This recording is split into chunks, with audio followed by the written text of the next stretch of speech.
Okay, y'all, it's finally recording, I think. Let's see. We got a signal. I think it's working. Okay.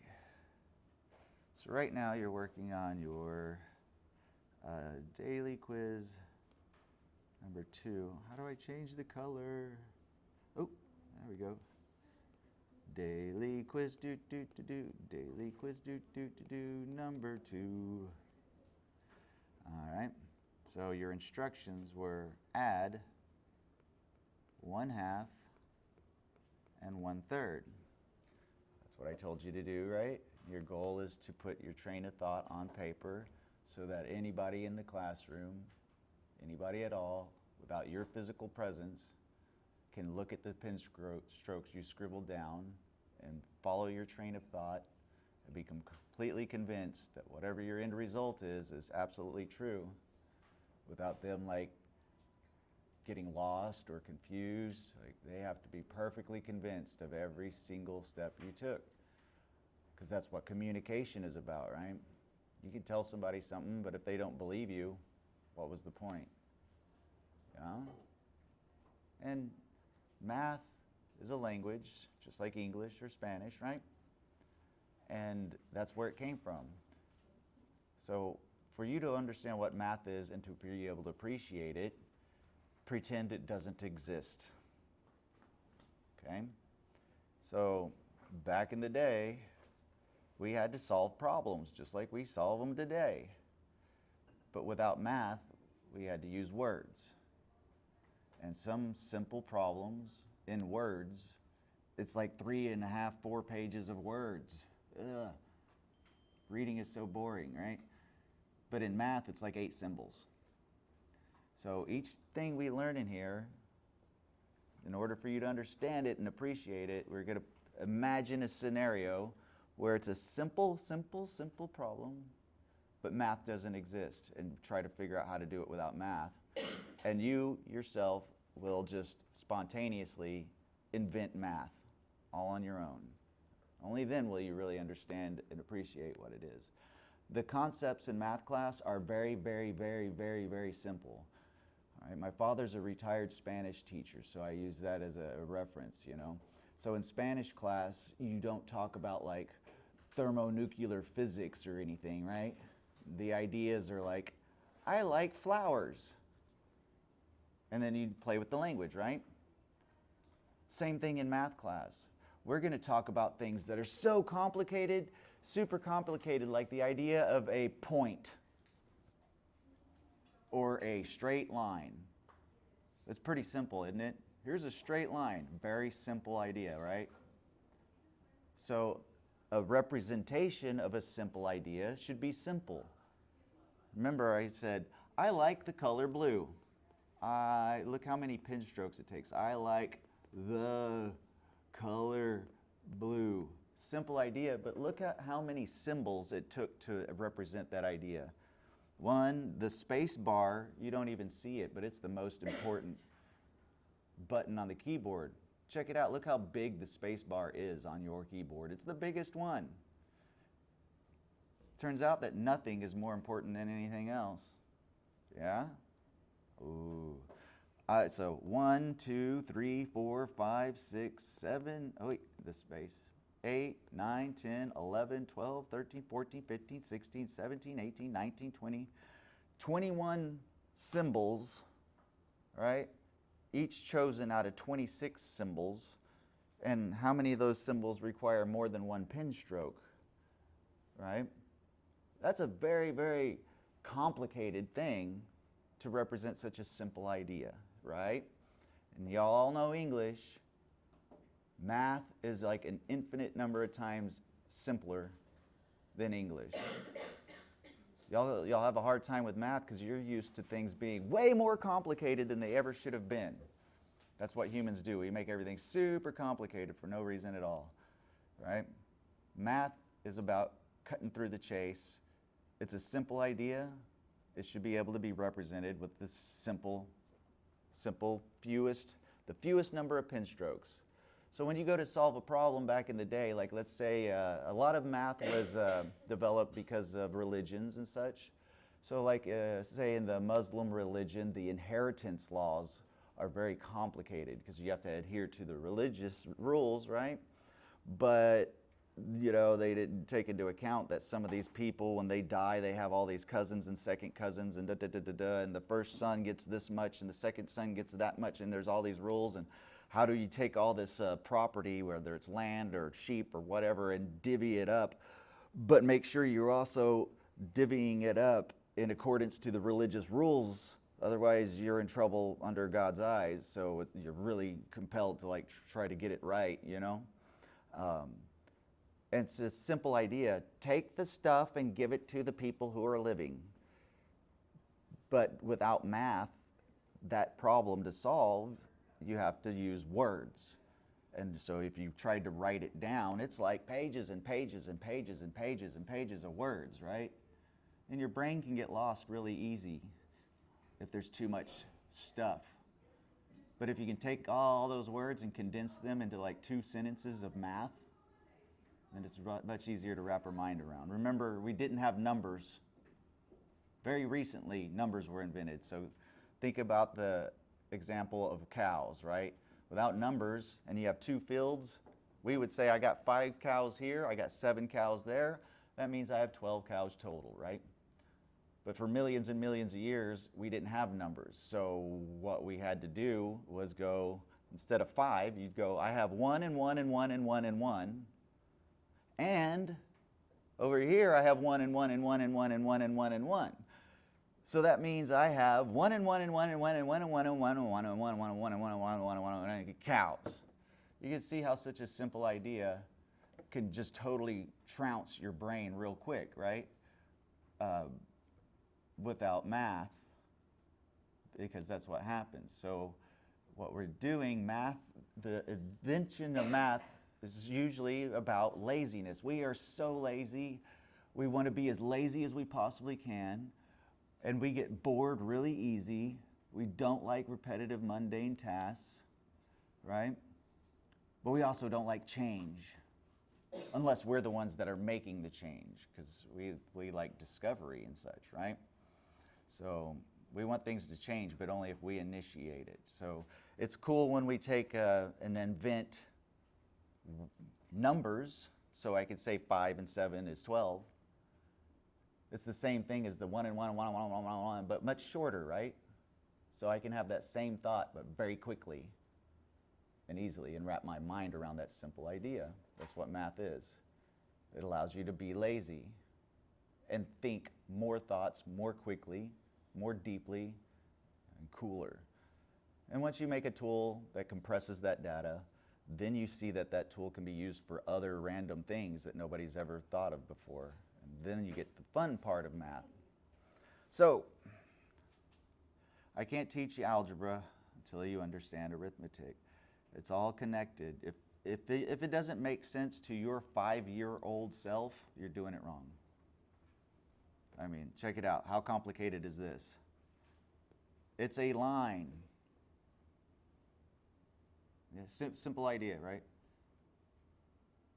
I got Calculus 2 students that can't do the math of a line because they immediately assumed it's super complicated and 12 years of math and they've learned nothing, right?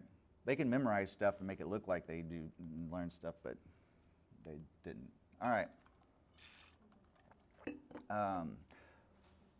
So what did y'all do with this? That's the instructions. First, you want to think about what I'm asking you to do. And I gave you a bunch of verbal instructions, right? I want you to put pen strokes on paper that when you share them with any other student or person in the whole world, that they can look at your pen strokes, decipher it, and be convinced of whatever you put down as a logical, reasonable, sensible train of thought.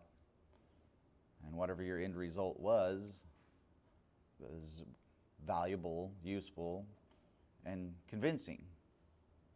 It's a very, very difficult task. Y'all hate fractions, right?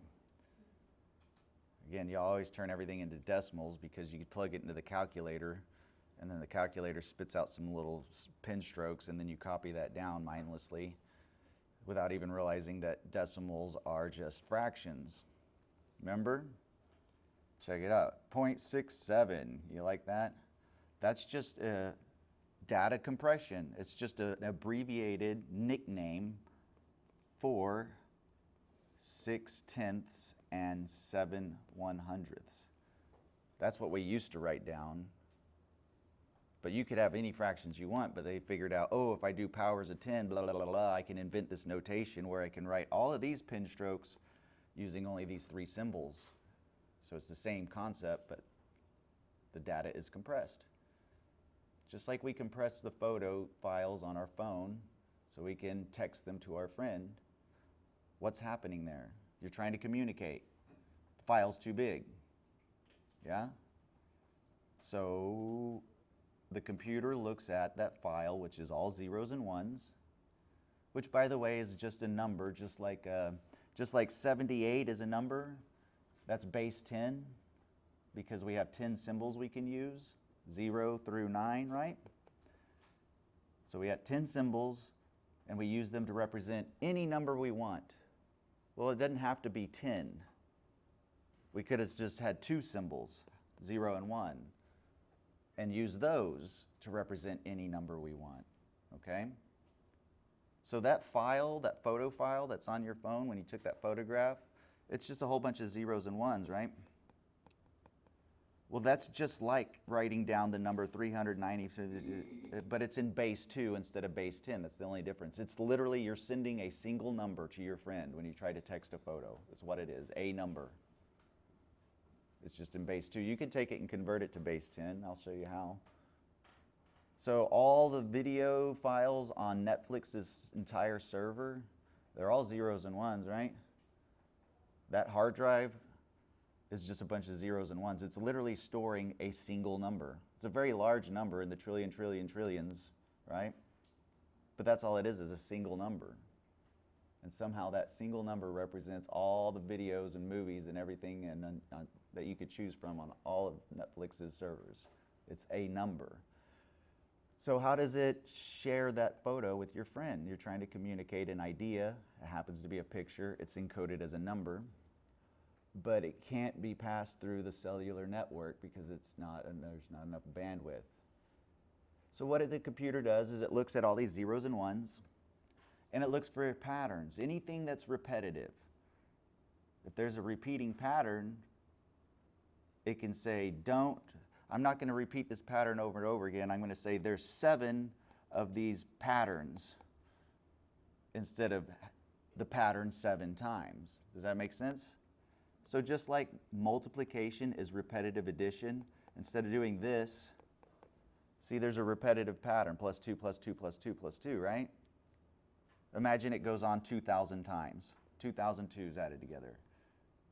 Bleh. The simple idea, but writing it down, I could easily make a mistake.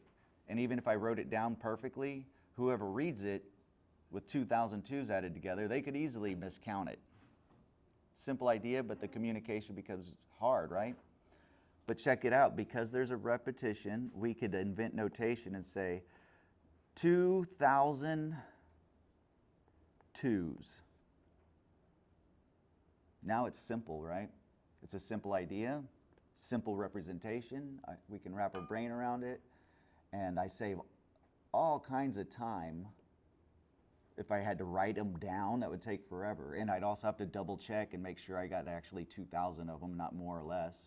And then the reader doesn't have to read all that, waste all that time and double, triple count and make sure they got it right. That's a lot of wasted brain power, isn't it? Whereas this, boom, I can think it, I can write it, they can translate it, communicate it. The receiver can receive it and understand it and verify they got the information correct in an instant, because that's what multiplication is. It's just compressing data. That's how your photo file gets compressed. It looks for patterns and it says, here's a whole bunch of this thing over and over. Boom. And now it can send the file much more quickly and easily because the file is much smaller. Make sense? Data compression. All right? We don't like things to be big and heavy. We like things to be light enough where we can carry them. We don't like things to be big and bulky. We like things to be small and pocket size. The same thing goes with ideas. Yeah? That's what math is. We don't want our brain, our mind, limited to the language of our mouth. Right? Your mouth is just a hole in your face, right? Your brain is the most complicated structure we know of in this entire universe at this scale. So, what did you do? Who wants to share what they did? So the goal, I said, share this with another person. So how do you know if what you did is as good or not? The only way to test it is to hand your pen strokes to another human brain and let them look at it and see if they followed what you did. That's how you figure out if what you did is good or not. And then they tell you, I don't know what you're talking about. This is chicken scratch. For one, I can't read your handwriting, right? And two, are we supposed to write from left to right, top to bottom? You seem to have stuff written all over your paper just randomly, you know? And where are the verbs in this sentence, right? Most sentences have like nouns and verbs, like this is that. I want to do this. Your sentences aren't this, that. Just random words, right? That's not how you write sentences, do you? So same thing with math. That's what math is. It's English, but condensed. Y'all have written shortcut notation, right? When you're in a hurry. You do it when you text all the time. Yeah? That's what math is. That example of the inheritance and having to distribute the wealth, again, it was like 8 pages of words. That's what it was once upon a time. But slowly over time, the people whose job it was to do that, they came up with just shorter notations. So it's just shorthand. The evolution of shorthand is where math came from. It's just shorthand for words. But through that, it allowed us to actually have concepts that you can't represent with words. Because again, you invent a hammer to drive a nail, but then you realize you can hit anything you want with a hammer. And then you have to redefine hammer, because now you can do things that you could never do before in the history of all of humanity with this tool. And that's the fun part of math, right? So we invent it because we're lazy, and then we have fun with it because we're curious. We invent it because we're lazy and we don't want to do anything, but then we use it because we want to do new stuff. We want to have new thoughts that have never been thought before. We want to create new universe. Again, nobody's ever seen anything. Nobody's observed anything at all except for thoughts. You've never seen anything. You've only thought you saw. So if the only thing any human has ever actually observed is thoughts, then our observable universe is literally the collection of all of our thoughts. So when you have a new one, you just created universe. Yeah? Remember, when a photon of light hits your eyes, there's a little time lapse before that signal gets sent through your optical cortex to your brain and gets processed. And then you have this conscious idea of, oh, I see something. And when you look around the room and you think it looks like a video file, it's like continuous like sight, that's an illusion. Your brain is really receiving flashes, a photograph, a photograph, a photograph, a photograph. That's what your brain's actually getting. Everything in between, your brain just made up, invented, just assumed it. Is that real or not? Where does it get these assumptions about what you're seeing? It's on the neural network, the physical hardwiring of your brain, which grew that way based upon your life. Every day, your brain slowly grew and changed. Every thought you have requires atoms and molecules to physically move around in your head. Ever thought about that? Like, how does thinking happen? It's What? Huh? It's innate. Like, it's It just happens, right? Just like a ball falls when you drop it. It's physics. You are part of the physical universe. The same physical laws that apply to everything around you are applying to you. So there's something happening. Physical motion of actual physical particles produce what you perceive as thought. Your brain has neurons. There's also other cells called glia. That's 90% of the brain cells, actually. So they talk to one another, to the neurons, via electrical communication. So here's your brain. It's made out of the same stuff everything around you is. Protons and electrons, fundamental particles. So why we say we end at our skin, I don't know. We're made out of the same stuff as everything else. Every 8 years, almost your entire body is replaced.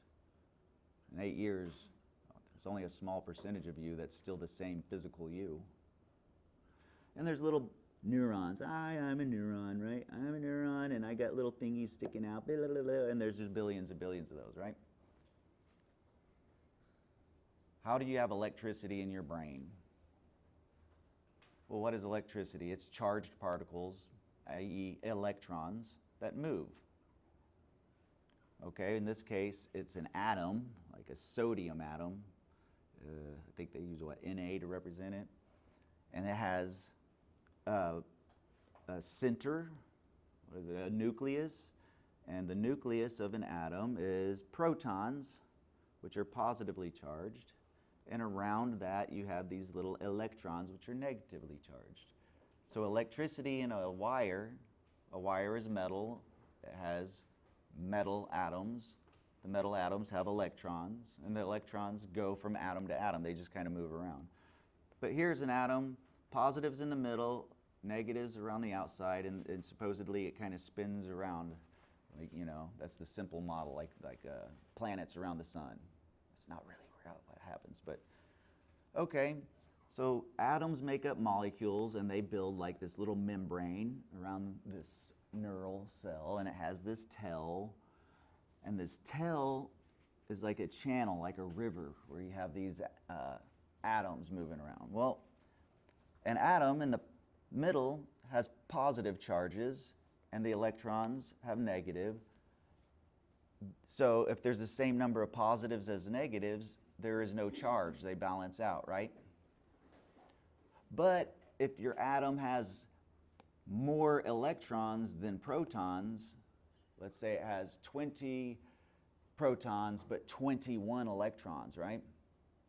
Then overall, this thing would have a plus, well, I guess because we decided to make electrons negative, it would have a charge of -1 because there's one more electron than proton, right?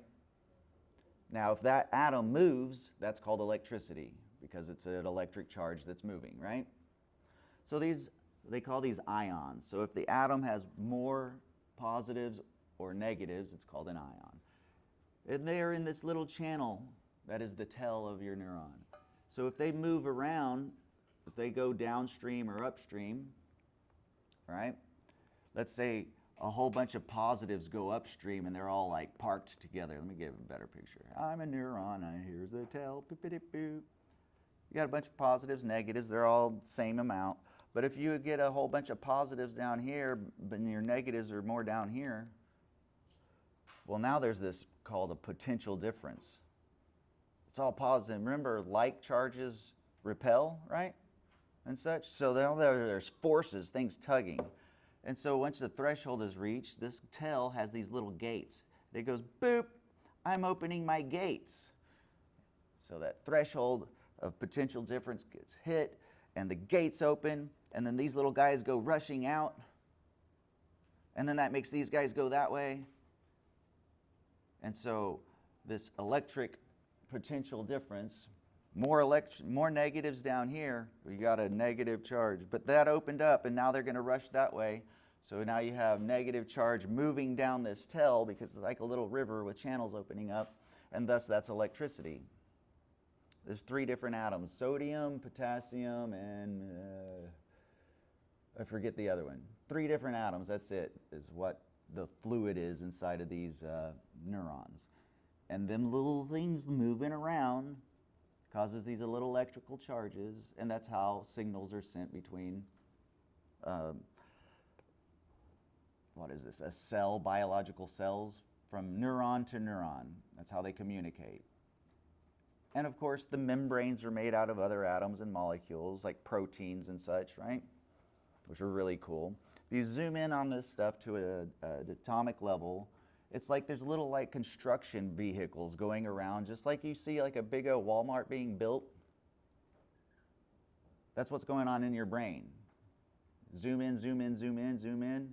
It's super complicated, but it's actual physical things in this physical world moving around, doing these complicated things, just like when we try to build a city. The same stuff's going on in your head. It's not magic. It doesn't just go, boop, I teleported here. No, it's simple things happening, but a whole lot of it. You're right? If you get close enough, you can break it down to where a 5-year-old can understand thermonuclear physics. Okay? Just realize there's only maybe a few hundred years ago, we'll have to look, that the idea of numbers were invented. Number, like y'all take it for granted. 7. It took us millions of years to figure out 7. Before that, it was a different word for a different number for a different thing. I got a gaggle of geese, a barrel of this, right? Depending on what the thing was, there was a different word for each thing. And then if it was a different thing, it would be totally different words. So like 3, flags was a word, but 3, geese was a different word. Every single number of a different thing was a different freaking word. You know how complicated that makes things? So just the idea of number is brand new and a very, very actually deep, deep concept. Before that, you only had 3 horses, 4 cows. There wasn't 3. That wasn't a thing. That was very recent that we invented that. And since then, we've come up with one step at a time, with every step being simple. Now we can do quantum computing, where we utilize the infinite number of universes around us to do computations simultaneously. But just not too long ago, we invented 7. And the people who developed that along the way were not super geniuses. They were human beings just like you. And each step is trivial enough where a 5-year-old can understand it. So break it down. All right, what do y'all got for me? Who wants to present? You can use this tablet here, which would be cool because then the video could record you and such. Yeah? Come on down. Hopefully it's not wrong. There is no wrong or right in the land where you have the right to be wrong. In the United States of America, we are so wealthy, you can be wrong about absolutely everything and still be successful. Oh, my knees. Have you used one of these before, an iPad? Is it an iPad? Uh-huh. Yeah. Cool, there's your pen. That's the Notability app. I want to learn how to use all its little bells and whistles. Notability? What's the name of it? Yeah, I suggest using it.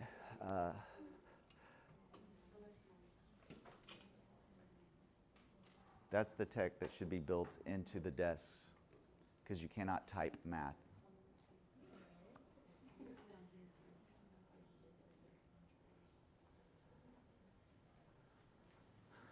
Ooh, I get to test the tech.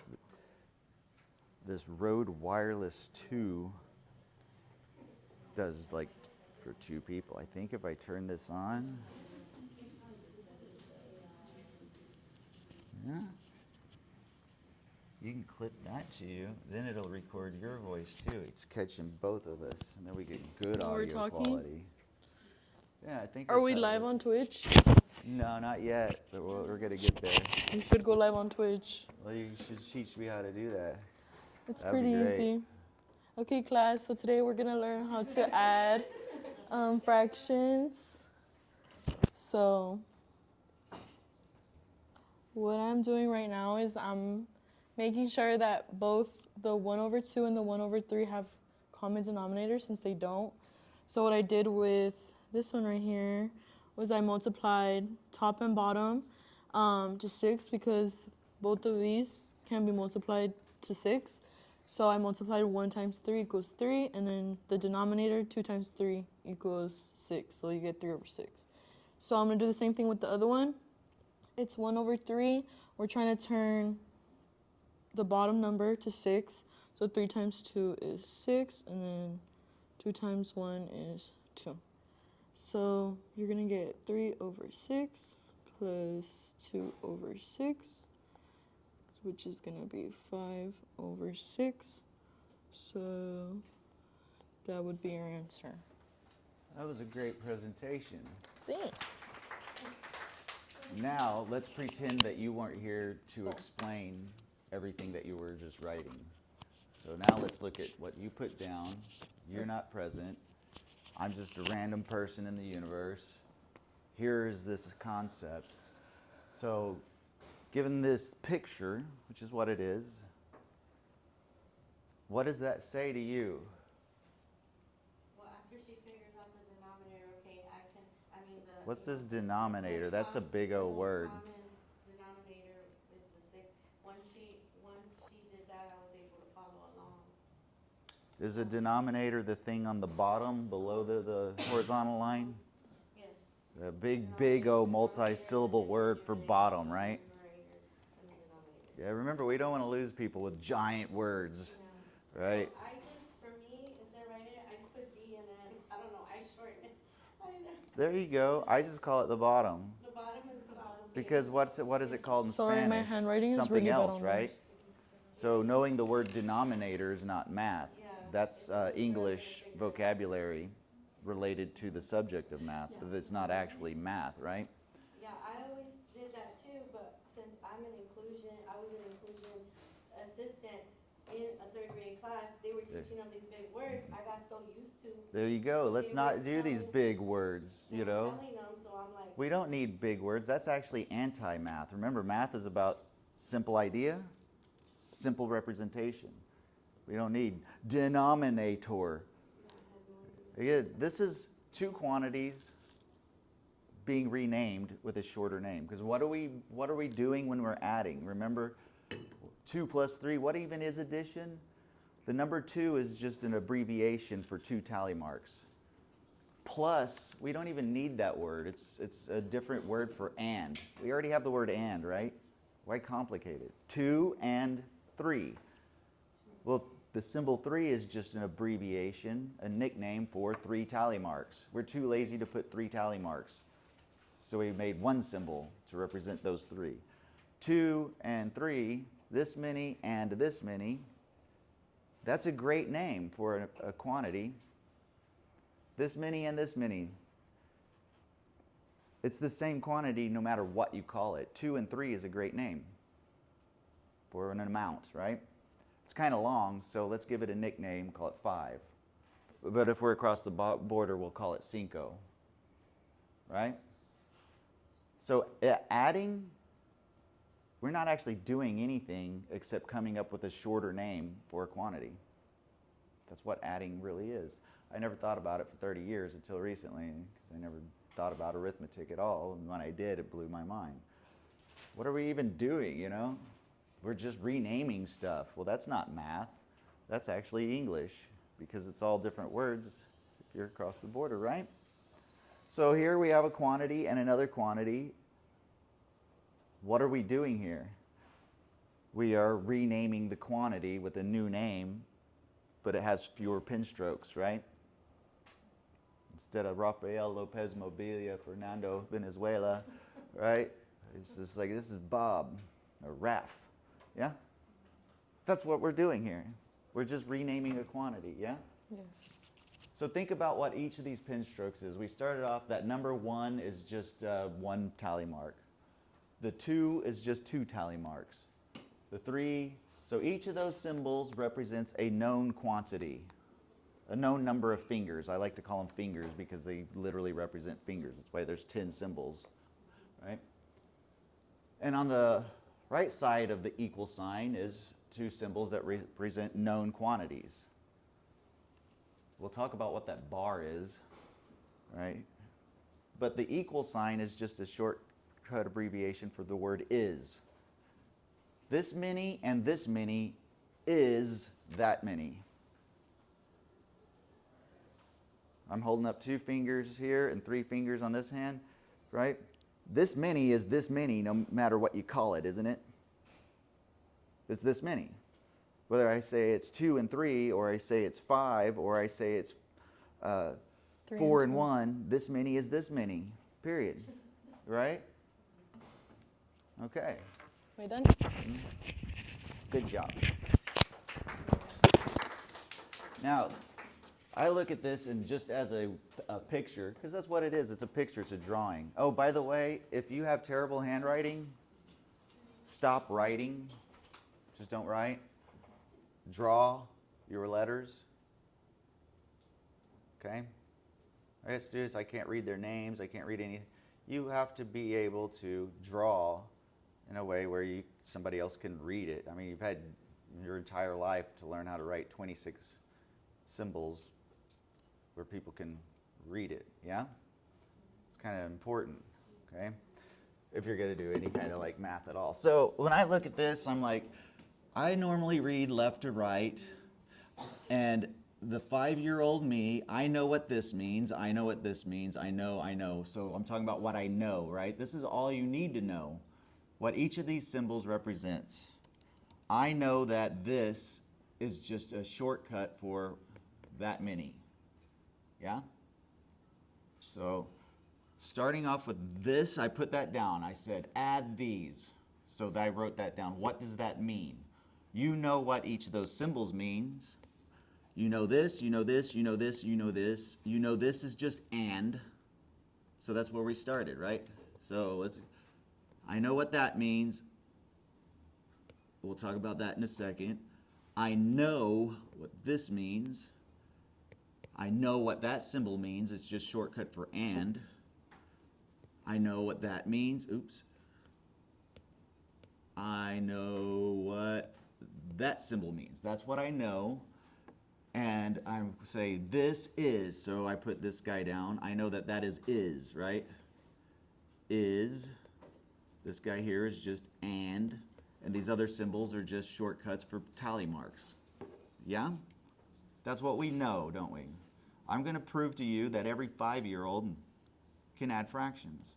That's why we use fractions for millions of years. If you eat half of a kid's birthday cake, they will get mad because they know what fractions are. We intuitively understand. You ate half my cake, right? They'll get mad. Y'all are all fraction experts. When you're not in math class, fractions are part of your brain. You walk into math class and thinking shuts off. I can ask you a simple question in the hallway and you'll answer it right away because you can think. The exact same question inside this room, you can't answer it. Like, it's almost like thinking is not allowed in math class, which is horrible because that's what math is, the art of thought, right? So that's what we know, and let's prove to a 5-year-old that they can add fractions. So what are we trying to do? What do we mean when we say add? It means I got to put something over here that doesn't have a plus sign. Yeah? So what is our goal? To get rid of that. Yeah? We're going to rewrite a name of the quantity. It's a new name, but it doesn't have the plus sign in it. So we're renaming it without a plus sign. That's what the goal is. Does that make sense? We're going to break this down to the most painful level to where there is no guessing. All right? So one thing I look at this and I'm like, okay, we started with that, right? That was the thing. Denominator, I don't know what that is. That's some huge word, but that's okay. Do I need to know what it means? What does an arrow mean? Here. It's pointing, right? Okay, where do you think our words came from? Well, before we had all these sophisticated words, it literally started off with pointing and grunting. Right? Tiger. Food, right? Don't get eaten. Over there you can eat. Once upon a time, we started with pointing and grunting, and slowly it became more sophisticated. Instead of tiger, right? It was maybe a tiger, or tiger over there. Right? It's like it's trying to get more sophisticated communication. Slowly over time, our language has evolved to get more intricate ideas passed from brain to brain, which is just the universe finding ways of sending information from one point in space and time to another point in space and time, is what it really is at a physics level. Forgetting that we are biology, look at us in this universe and don't distinguish geology from biology from technology. It is what it is by any name, isn't it? Whenever we start using words within subjects to talk about stuff, well, we're blinding ourselves. Suddenly we can't see it for what it is, because now it's biology. It's protons and electrons, isn't it? That's how you want to see what's actually happening around you. Otherwise, we're in the dark. So, this arrow, is that something that everybody agrees upon, that they know what it means? It's just, you're pointing at it. Okay, so we're pointing at a picture. Y'all know that this dot, this is something you need to know that you would memorize, right? Means multiplication, yeah? And multiplication, you know, is just a shortcut for repetitive addition, yeah? We're going to minimize memorization. In fact, you don't need to memorize anything. Because if you use something enough, you just remember it for free. So you don't have to memorize anything in math. That's the cool part of it, okay? So you know what that means. I know what these symbols mean. Good. So you pointed at a picture. All right, I'm going to start there. 5-year-old me, random human being. I've seen that a whole lot, and I know from other people that that's our conventional way of expressing a fraction. Now, historically, this was not a number. To us today, this is a number. That's the name of a number. Do y'all know that? That right there, the 1 over the 2, is a number. That's a symbol. A collection of symbols is also a symbol, isn't it? Right? That's a symbol that represents a known value, okay? But not too long ago, it wasn't. Not too long ago, this was the ratio of a whole number to a whole number. It wasn't a number in and of itself. 1 out of 2 dentists. 1 out of 2 dentists say you should floss. Well, how many dentists is that? 50%. What is percent? 0.5. What is 0.5? You see what I mean? We got to understand the most fundamentals and build up from there. Otherwise, we're just kind of floating in clouds of assumption. If 1 out of 2 dentists say floss your teeth, that's not a number of dentists. It's a ratio, right? It depends on how many dentists there are in the world. If there's 100 dentists in the world, then if 1 out of 2 dentists say floss your teeth, that would be 50 dentists, right? Yeah? But if there's 1,000 dentists, 1 out of 2 is a different quantity, isn't it? So these ratios, that's what confuses people. It's not a number. It wasn't a number for a long, long time. It's like, I want, how many pieces of pizza do you want? Well, it kind of depends on how many are available, right? So yeah, for me to say a number, I want 7 pieces. That's great information to communicate, right? But a better piece of information I would like to have is how many pieces there are available total, right? Yeah, then I can make a better decision, because I don't want to say 7 pieces if there's only 8 and nobody else gets any, right? I'd be like, well, there's 4 of us, and there's 8 pieces. I want 1 out of every 4 pieces, right? That's more interesting communication. You see how that's kind of a little more critical, more valuable communication there? That ratio that's going on. 1 piece of pizza out of the 2 pieces of pizza, yeah? That's what ratios are, proportions. But what happened for this to become a number in of itself instead of a ratio of a number to a number? It's perspective. The way you have perspective is you have to have a difference. You can either say the difference between 4 and 2, right? Like that person is 2 feet taller than me, so there's a difference of 2 feet, right? Or that person is twice as tall as me. So when you're comparing something to something else, that's how you get perspective, yeah? If you've only seen one statue in your entire life, is it big or small? There's no way to say because that's the only one, right? So, whenever you have an assumption and you get to choose anything you want, we always choose the easiest thing, 1. Okay? If 1 out of 2 dentists say floss your teeth, how many dentists is that? Well, it depends on how many dentists there are in the world, and you get to choose your world. You choose 1 because it's the easiest number, right? How wide is this classroom? What do y'all think, y'all? Give me a, how wide is this classroom? Like, in words. Using words that anybody in the room could know the definitions of. Here's the key right here. I'm going to show you the trick. Since it's my universe, and this is my classroom, right? This classroom is 1 classroom length. I don't need feet or inches or meters or anything else. This is how we do physics. We want our calculations. If I have to solve a big long problem, it's going to be super hard. I don't want it to be 400 billion trillion millimeters. That's a sucky number, right?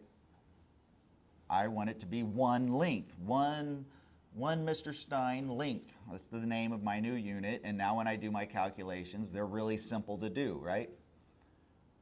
You get to choose. You're the one having to do the work. You create your own length. Who cares how big the king's foot is, right? It has nothing to do with this classroom, right? So if 1 out of 2 dentists say brush your teeth, and I get to choose how many dentists there are in the world, I'm going to choose 1. 1 out of 2 dentists say brush your teeth out of 1 dentist.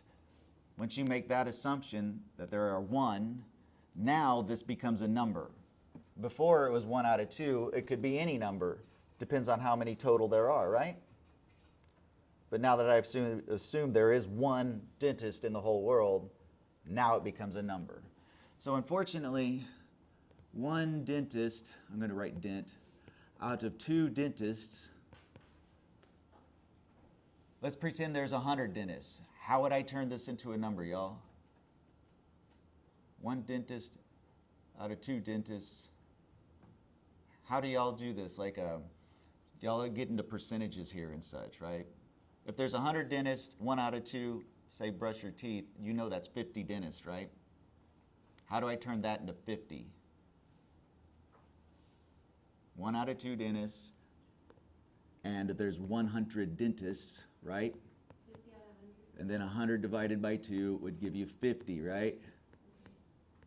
Dentists. Look at the units. So what do we have? Dentist, 1 dentist out of 2 dentists times 100 dentists. Dentist over dentist cancels out, like y'all like to say. 100 divided by 2, so you're multiplying, right? Yeah? Okay. So instead of 100, let's just say there is 1 dentist in the whole universe, because we're going to choose it to be simple. Assuming there is 1 dentist, now this, instead of being a proportion, is now a number, but they look exactly the same. The symbols look exactly the same. And that's where the confusion comes from. First, it could be any quantity, depends on how many there are total in the universe, but now it's a number in and of itself. Okay, that's the leap. That's what that bar means. So I don't know why fractions have become so complicated, right? People hate them. Why do people hate fractions? Why do you hate fractions? Why are they like the line in the middle? There's a name for that line. I forget what it is, some big long name. But there's a top and there's a bottom. It's a comparison. This many out of that many. It's a simple idea, isn't it? Why do we hate it? Because of this problem right here. How do you add them? If you want to put them together, you have to do this common denominator stuff. There's a whole tedious process. Yeah? So here's the key. It means ratio, 1 out of 2 and 1 out of 3. But check it out. Oh, how do I get my colors here? Aha. This is an amount and this is an amount, right? Those are all known quantities. They are different quantities. It's hard to add them because they're not the same size. Let's draw a picture. That's the best way to do it. So 1 out of 2, there's 2 pieces of equal size, right? There's 1 out of 2, right? And I'm saying and, here's a block. It's like a tally mark. That's a big tally mark zoomed in. 1 out of 3, okay. Here's 3 blocks of equal size. It's hard to add these because it's not like this. Look at the tallies. If I have 3 and I have 2, each of these tally marks are the same size, right? Yeah? Because they're the same size, I could say there's 5 things of the same size. There's 5 of them.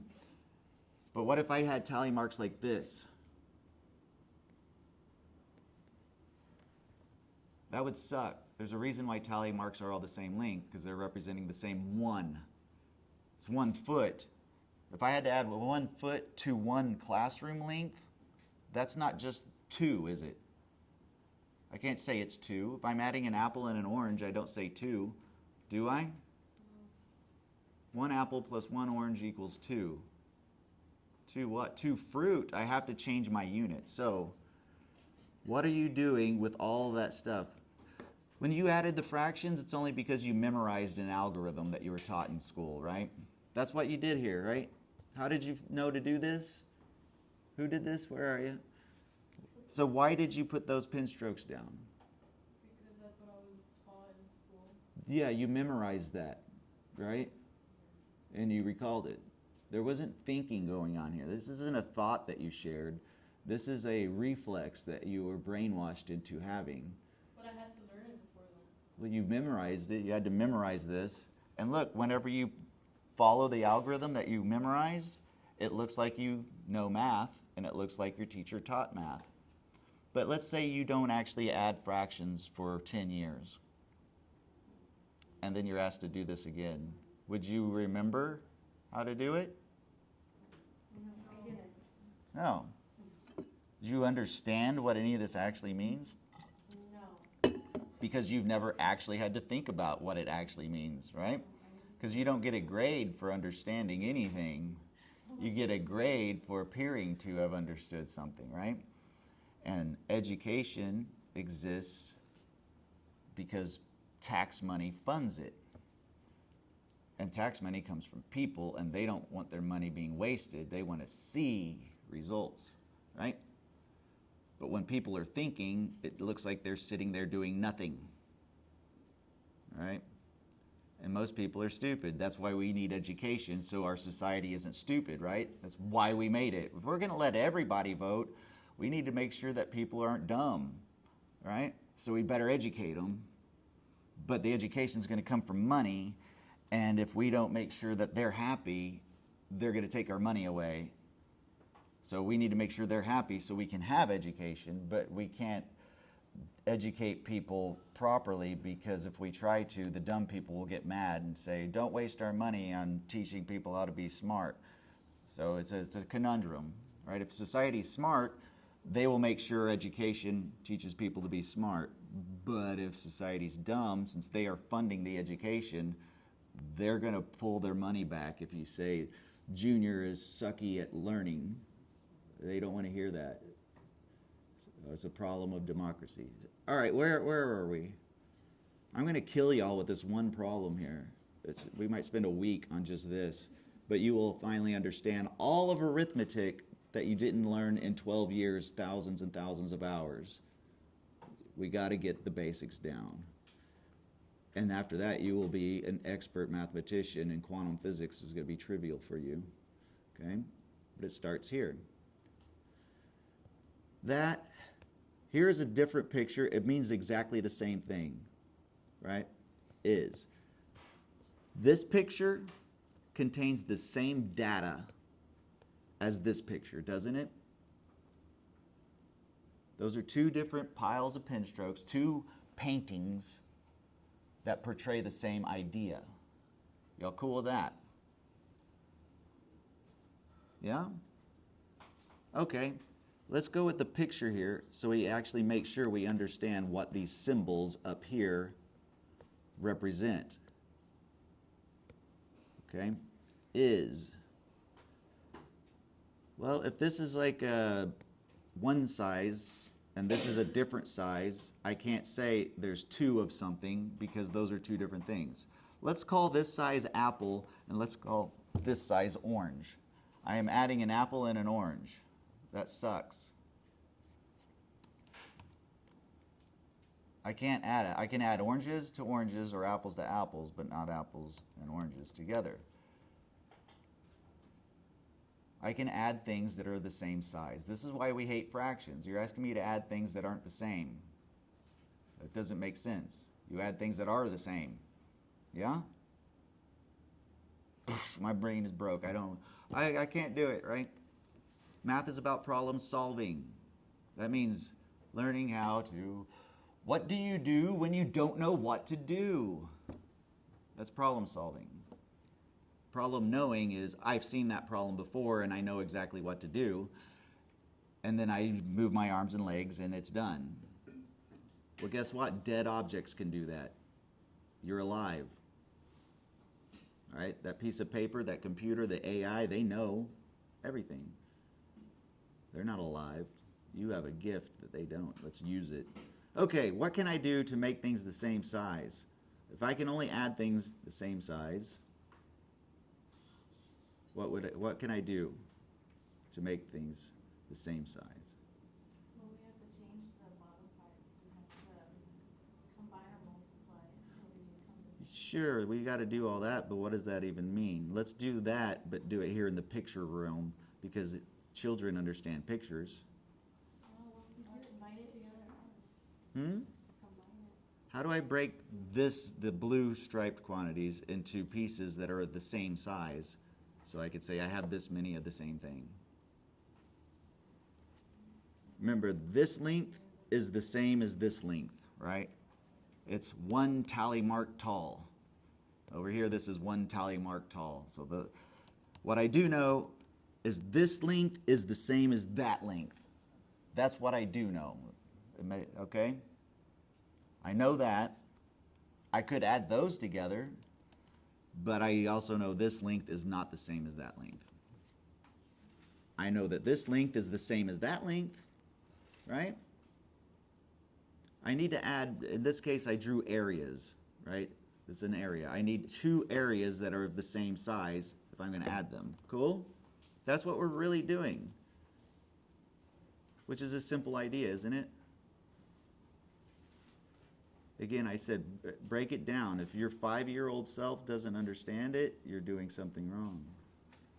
Just because you know this and you know that and you know this, is all that knowledge useful at all if you don't understand any of it? We live in a fake reality of collective false assumptions. It's amazing how much we believe is real that's not even close to true. And if you stop and think at all at a 5-year-old level, you'll see it. Watch reality melt. Okay, here's what's happening whenever you get the common denominator and you follow the right? All that stuff. We're filling in the blanks. Check it out. What if instead of 2 pieces here and 3 pieces there, I broke each tally mark into 6 pieces? Let's say I need a different color. No, green beans grow. Let's break this. I'm trying to make these little squares, or rectangles, the same size. Oops. We're going to break each of these rectangles, instead of into 2 pieces and over here into 3 pieces, let's take each one and just break them into 6 pieces, right? Make sense? All right.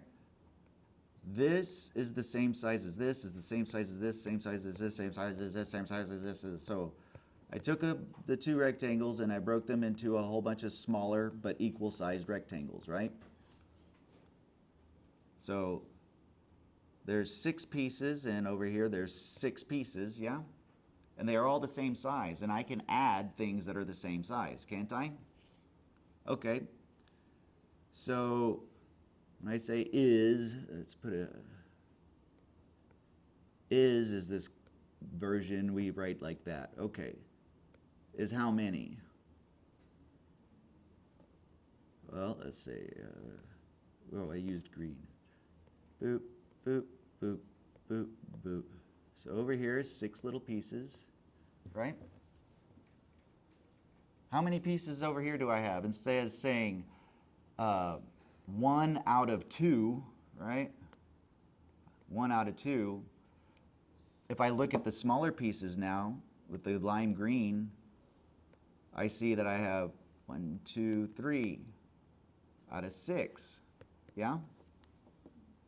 If 1 out of 2 didn't say brush your teeth, that's the same thing as saying 3 out of 6 didn't say brush your teeth, isn't it? Right? It's a different way of saying the same thing, isn't it? Okay. And over here, instead of saying, what is it? 1 out of 3, because there's 1, 2, 3, right? But the pieces are a different size than before. That's the same as saying, I got, let's see, 1, 2, I should do it in green if I'm going to, oops, come here, buddy. 1, 2, out of 6 pieces. So over here I'm saying 2 out of 6 pieces. So all this common denominator and all that stuff, all you're doing is looking at this picture and then putting in the lines that weren't there. You're just adding little lines. So now you have a bunch of pieces that are all the same size, and now you can add those pieces because they're the same thing. So we can't add apples and oranges, but we can add bananas and bananas. Okay? So how many do I have? Well, 1, 2, 3, 4, 5. They're all the same size. So over here I'd have boop, boop, boop, boop, boop, boop, right? Maybe I should label it like this. Why am I so like anal retentive about this? I'm trying to communicate every single pen stroke matters. If you painted the Mona Lisa, every pen stroke was thought about and intentional, yeah? When I communicate with you, or you communicate with someone else, again, pretend like this isn't math class and you're trying to get a stupid grade. Pretend you're writing a novel, and it's the most important idea you've ever had, and it's you happen to be a human that stumbled across this rare experience, by simple coincidence, that just happened to you. Something that never has happened to anybody else in the whole world in the history of humanity. Due to no fault of your own, you're just in that place at the time, and you want to share that experience with everybody in the world by writing a little book. And that book is going to be read by people forever. Right? There's books that are written a long time ago that have been read by billions of people and will be read by billions more. So that idea that came into that brain, and they put it onto paper, they thought about every single word, every single letter, right? Put that much thought and care and consideration into your brain, and you can instill positive, lasting impact onto humanity. Sculpt the future for everyone forever with your brain. And all you have to do is feel free to be alive. So what does that say now? Okay, I got 1, 2, 3, 4, 5 out of 6. So instead of having big pieces and little pieces, I just broke everything into smaller pieces that are the same size and added them up. Does that make sense? Does that make sense to a 5-year-old you, that picture? I know it's a lot of words, I said. That's why we don't like words. We like math. How many words did I say? Like a billion, jillion? At least you didn't have to read all those words. That would have been even more boring, right? Whereas, look at that. How many pen strokes are there in that statement? Not very many. Simple idea, simple representation of the idea. Yeah? Incomprehensible to a 5-year-old, but it's just a different way of encoding this picture and all those words I said. How many pen strokes? 1, 2, 3, 4, 5, 6, 7, 8, 9, 10, 11, 12, 13, 14, 15, 16 pen strokes.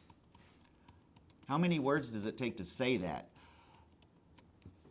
1 out of 2, and see how in English it's like a whole lot of letters already? It's super complicated. Simple idea. In English, it sucks. See how easy math is? It's the simplest, easiest subject there is once you know what it's actually doing, you know? I like being lazy. I only want to say 2 words, not 2 billion. Yeah? Okay. So, how do I put what I said all that crap, I drew all that picture. You're convinced that 1/2 and 1/3 is 5/6. Are you convinced that that's true? Do you understand what that even means, though? So if you're trying to find it out in just the fractional form, because then it's going to be different when you do it in decimal. Decimal form. Okay, so decimal is a different language. Yeah. That's why in like Europe they call it maths with an S. And that's where I get confused when you're having to Okay. on and on. What is 5/6? So what I'm going to say here is this is a picture. It's a collection of symbols, right?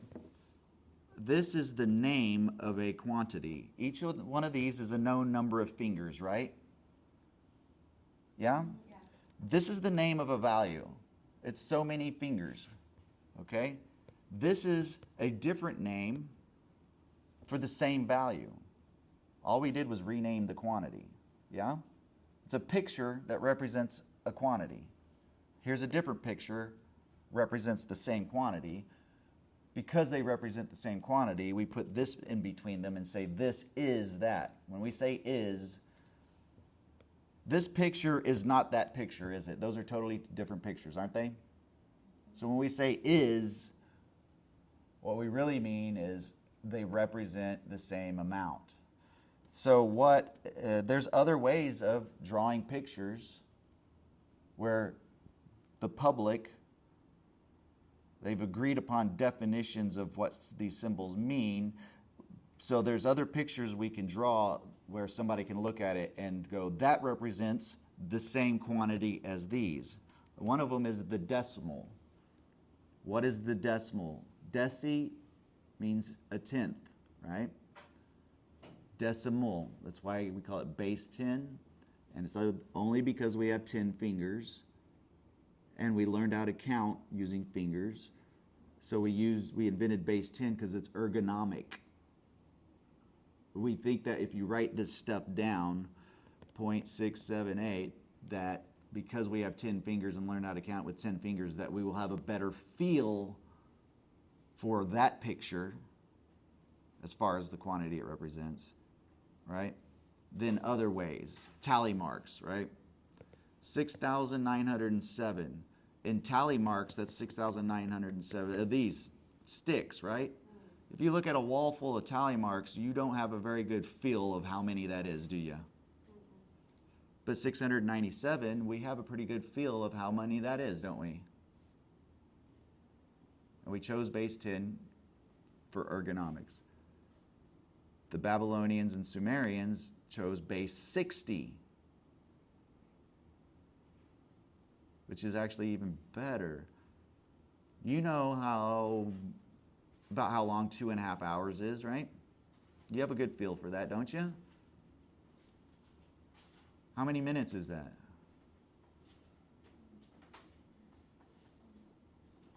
Like 150 minutes? 40? But why?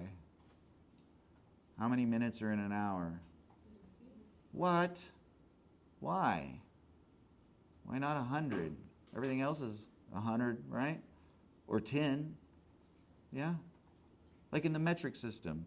10 of these make one of those, and 10 of those make one of these, and 10 of those make one of those, and 10 of those make... It's all 10, 10, 10, 10, 10, 10, right? That's why it's so cool.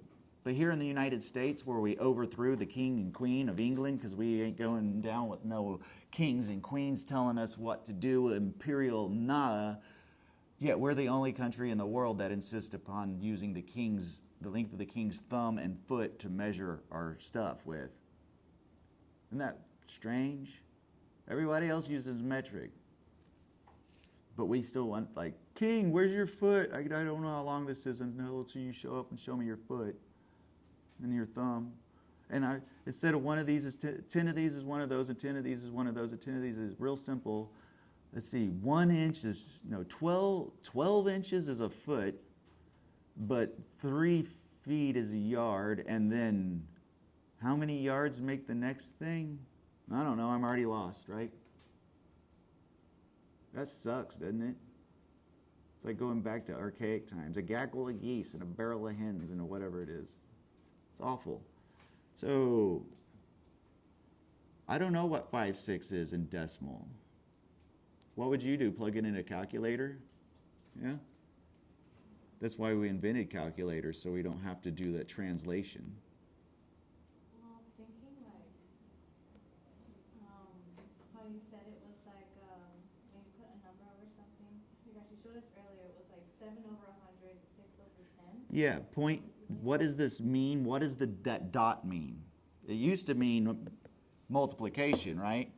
But if you don't put it up there and you put it down here, it means something else, doesn't it? It means decimal base 10 notation. What that is a shortcut, an abbreviation for, again, this is the ones place. If there was a number here, this would be your tens place. If there was a number over here, this would be your hundredths place, right? Remember that stuff? Okay? So because it's base 10, that's why it's tens, powers of 10. If it was base 2, it would be powers of 2. We're going to have to do base 2 just so that you understand what base 10 means. So what does this mean? This is just shortcut for 7/10 and 6/100. That's what that means. It's just a shortcut abbreviation for writing this, which is fractions that are added together, right? So that's not really adding. If I took, what was the goal when I said add these? What did that mean?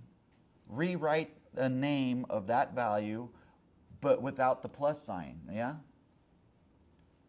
This has a plus sign in it. So converting it to decimal, are you actually adding? No, because there's still a plus sign. We just didn't write it. Yeah? That's some tricky trickerton, isn't it? I mean, if you're comfortable with decimals, then you're comfortable with fractions. Oops, sorry, there should be another 0 there. 100ths, there we go. You could also write it as this, 76/100ths. That's another one. But this is a fraction. You hate fractions, you put it in decimal without realizing the decimal is a bunch of fractions added together. You're restricting yourself to powers of 10 for the bottoms.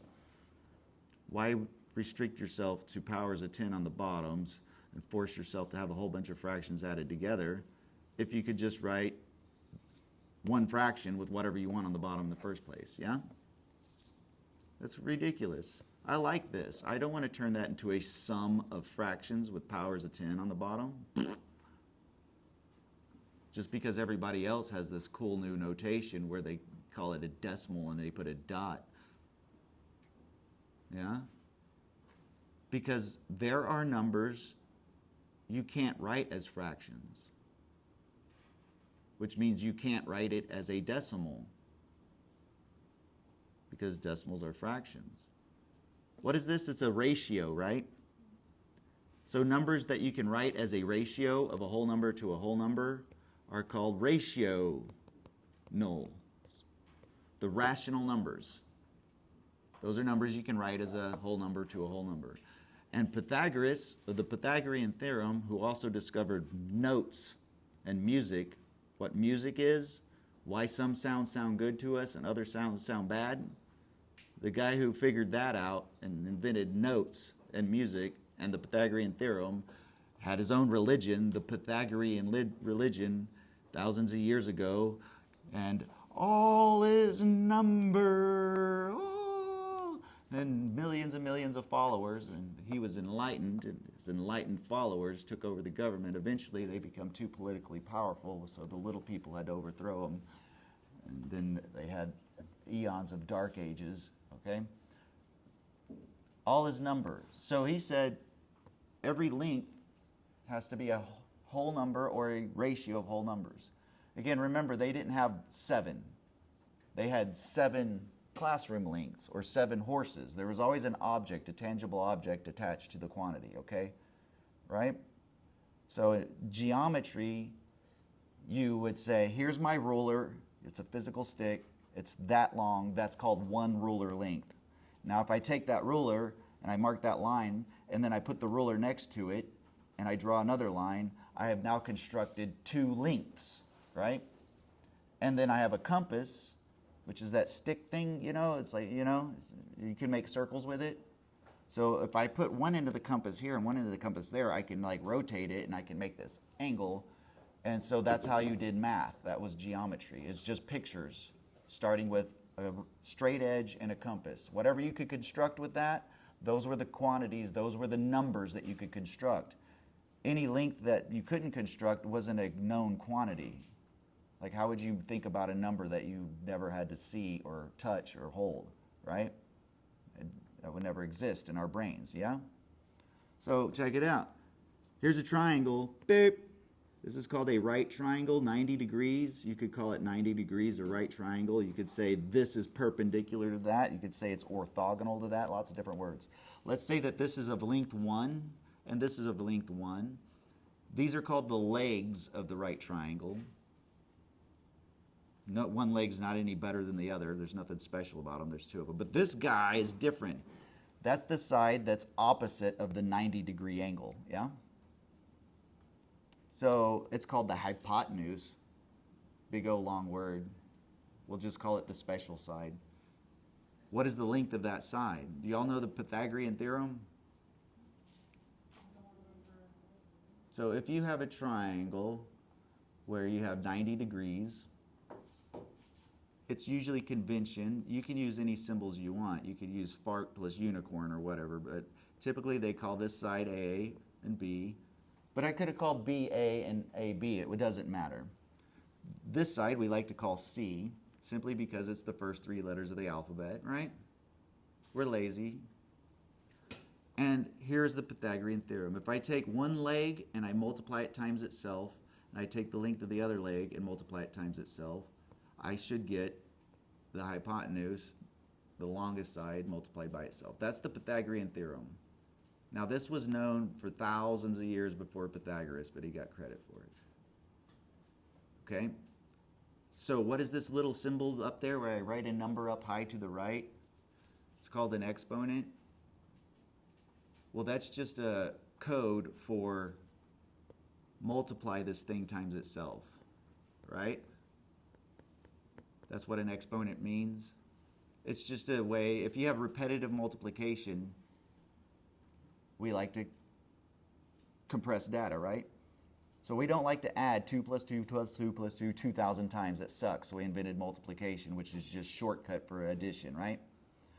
But if I have 2 times 2 times 2 times 2, 2,000 times, that sucks too. So for the same reason, we invent exponentiation. It's just repetitive multiplication. So again, all you have to understand in all of math is adding.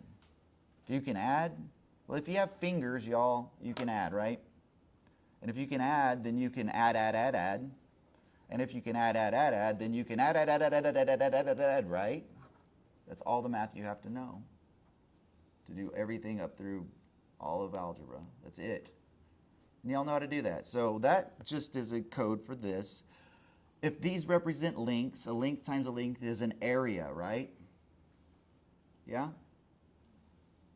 So what is this saying? Here, I'll draw it again over here. 90-degree angle, A, B, and C. So if A is a length, what is A times A? That represents a square, right? Check it out. Here is a square. Both sides are of length A. So this is this area, right? A squared, isn't it? Yeah? The area of that square, and if I add to that the area of this other square, here is a square, B and B. So this area here is B. If I take those two areas and add them together, I should get this other area. So here's a square, C times C. There. If I add this area and that area, I get that area. That's what that sentence says. Did you ever think about that? Huh. Why not? Those of you who know the Pythagorean theorem have used it a billion times. We never think about what any of this stuff actually means. It's like if you went to Spanish class and for 4 years of Spanish you were taught like this. If you hear these sequences of sounds, then you make this sequence of sounds. And if you look on paper and you see these scribbles, then you write down these scribbles. And then you just memorize sequences of sounds and sequences of symbols and get good at making sounds and symbols without any comprehension of any of it at all. You wouldn't even know it was a language, would you? Are you doing math? Does anybody say, are you doing Spanish? Are you doing Spanish? What the hell would that even mean? Every single thing you've ever been taught about math technically is true, but it's not math. It's all about math. Imagine if the only experience you've ever had with a banana was with a rotten peel. Every time you heard the word banana, you were presented with a rotten banana peel. That's it. Every time. That would be your idea of what a banana was, isn't it? That's what they did to you. They didn't lie. They just gave you only surface level material. They took the greatest thing there is, the thing that can make you more alive, the greatest gift of being in existence, and they turned it into the most horrible, horrible thing you could ever imagine. And they turned it into a torture tool to literally rob you of being alive, punishing you for thinking. They may as well made you memorize random sequences of zeros and ones just to prevent you from having time to think. And if you do any thought at all, they punish you by giving you a bad grade for 12 years in a building, in a room that by law you're forced to go to, because if you don't, your parents go to jail. And then they can't work and make money, and then you starve. That's what's going on in our society. They are sucking the life, literally, out of you, churning out the Walking Dead. Just because the people around you don't go, ooh, and drag their leg, doesn't mean they're not quite literally just like on the show Walking Dead, the zombies. That's who most of us are, because that's what they're doing to us. With their best intentions, too, right? So anyhow, Pythagorean theorem, why did I talk about it? Check it out. If this side is of length 1 and that side of length 1, then what is this side? Well, according to the Pythagorean theorem, 1 times 1 and 1 times 1 should equal the other side area. So if this is 1 and that's 1, what's this area? 1 times 1 is 1 area, right? Over here, this is the same square, 1. So if I have one area and another area, that means that this side has a square of 2. 1 plus 1 is 2, yeah? So if I have a square and its area is 2, what is the length of the side?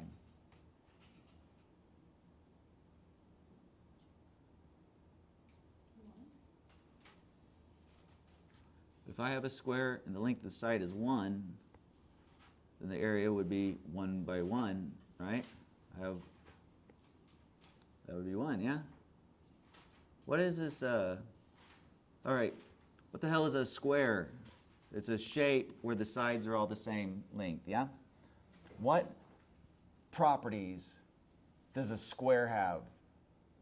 Simplest thing in the world. Like you got a point, a line. This is a square. We all intuitively understand square, right? Okay, let's really scrutinize it. What does a square have? Okay, there's sides. We know what a side of something is, and there's 4 of them, and they're all the same size, yeah? What else does this square have? Right, this a side. So we know what side, yeah? 4 of those called sides. There's 4 of them. Then they're all the same. What else does this square have? Here's a different square. So from one square to the next square to the next square, how can I distinguish one square from the other? That's what I'm really asking you. What's that? Oh, there are 4 corners, but every square has 4 corners. So how can I distinguish one square from a different square? What makes one square different from a different square, right? If they're all squares. So that's size. Ooh, size. Okay, great. Okay, how do I measure size? How do I say this square has this size, but that square has a different size? So I can compare the sizes. Huh? What's that? Measure the lines. The lines, and the line is the length of the side, right? So that's one way I could say, because I want the biggest square out of all the squares available, right? So I'd say I want the square with the biggest length of the biggest of sides, right? The side with the biggest length, that's the square I want, yeah? So that's one way to define a square. In the realm of all squares, the universe of squares, all possible squares that could exist, I can differentiate any one square from a different square by telling you the length of the side, right? For any one square, there's one side length. For each one of you, you have a social security number, right? If I gave a social security number, there's not 2 people assigned to that, right? If you walk into the store, each product has 1 price, not 2, yeah? You have 1 height. You don't have 2 heights. If I measure you, you shouldn't have 2 different heights, right? That's what we're doing here. So the length of the side works. What else could I use instead of the length of the side? Because if we're just using length of the side, so I could also just be talking about lines, right? The line has a length, yeah? But these aren't just lines. These are 4 lines put together in a very specific way, yeah? We just talked about it. We started off with it. What does this number here represent?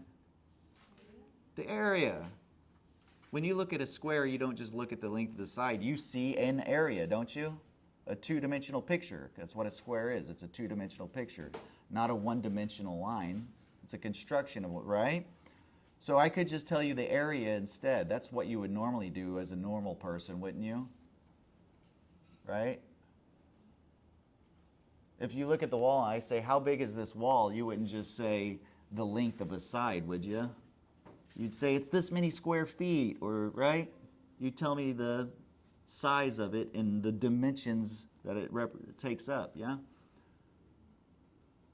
So, okay. Here's a bigger square. Well, here. Here is a bigger square. Its area is 3. What do I mean by that? Let's draw bigger, better pictures here. 1 and then 2 is hard to draw. Let's do 4. Boop. That has an area of 4. So 1 by 1, there's 1, 2, 1, 2, right? So 1 by 1 is 1, 1, 1, 1, right? So this is 4 of these, isn't it? Yeah? The side is of length 2. The other side is of length 2. So I end up with 4 squares that are all 1 by 1 squares. Does that make sense?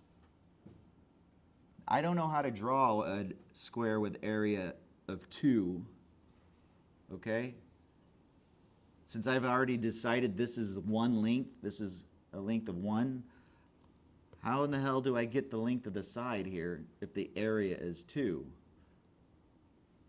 So there's 2 things. If I give you the area, you should be able to find the length of the side, right? If I say the area is 4, what's the length of the side? 2. Why is it 2? How did you get from area to length of the side? What did you do? Well, you know the area is length of the side times length of the side, right? Yeah? So you just did that backwards, didn't you? Yeah? You said 4 is the same thing as 2 times 2, and therefore the length of the side is 2, yeah? So if I give you the length of the side, you know the area is 2 times 2. So these are two different languages. There's the language of lengths of the sides, and then there's the language of area. Either one will do, right? So you need to be able to translate between English and Spanish, just like we translate between language of lengths of sides or language of areas. Yeah?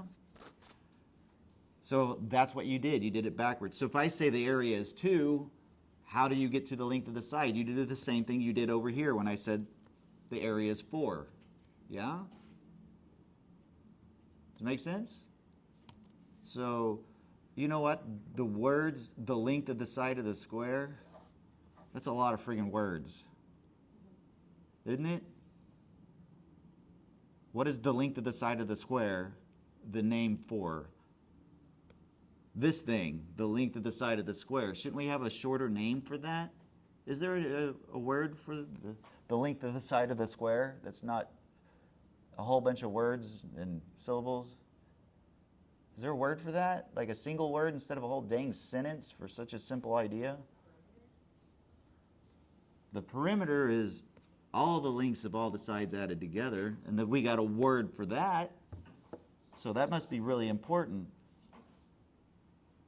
But what about just, since they're all the same lengths added together, shouldn't there be a single word for the length of the side of the square?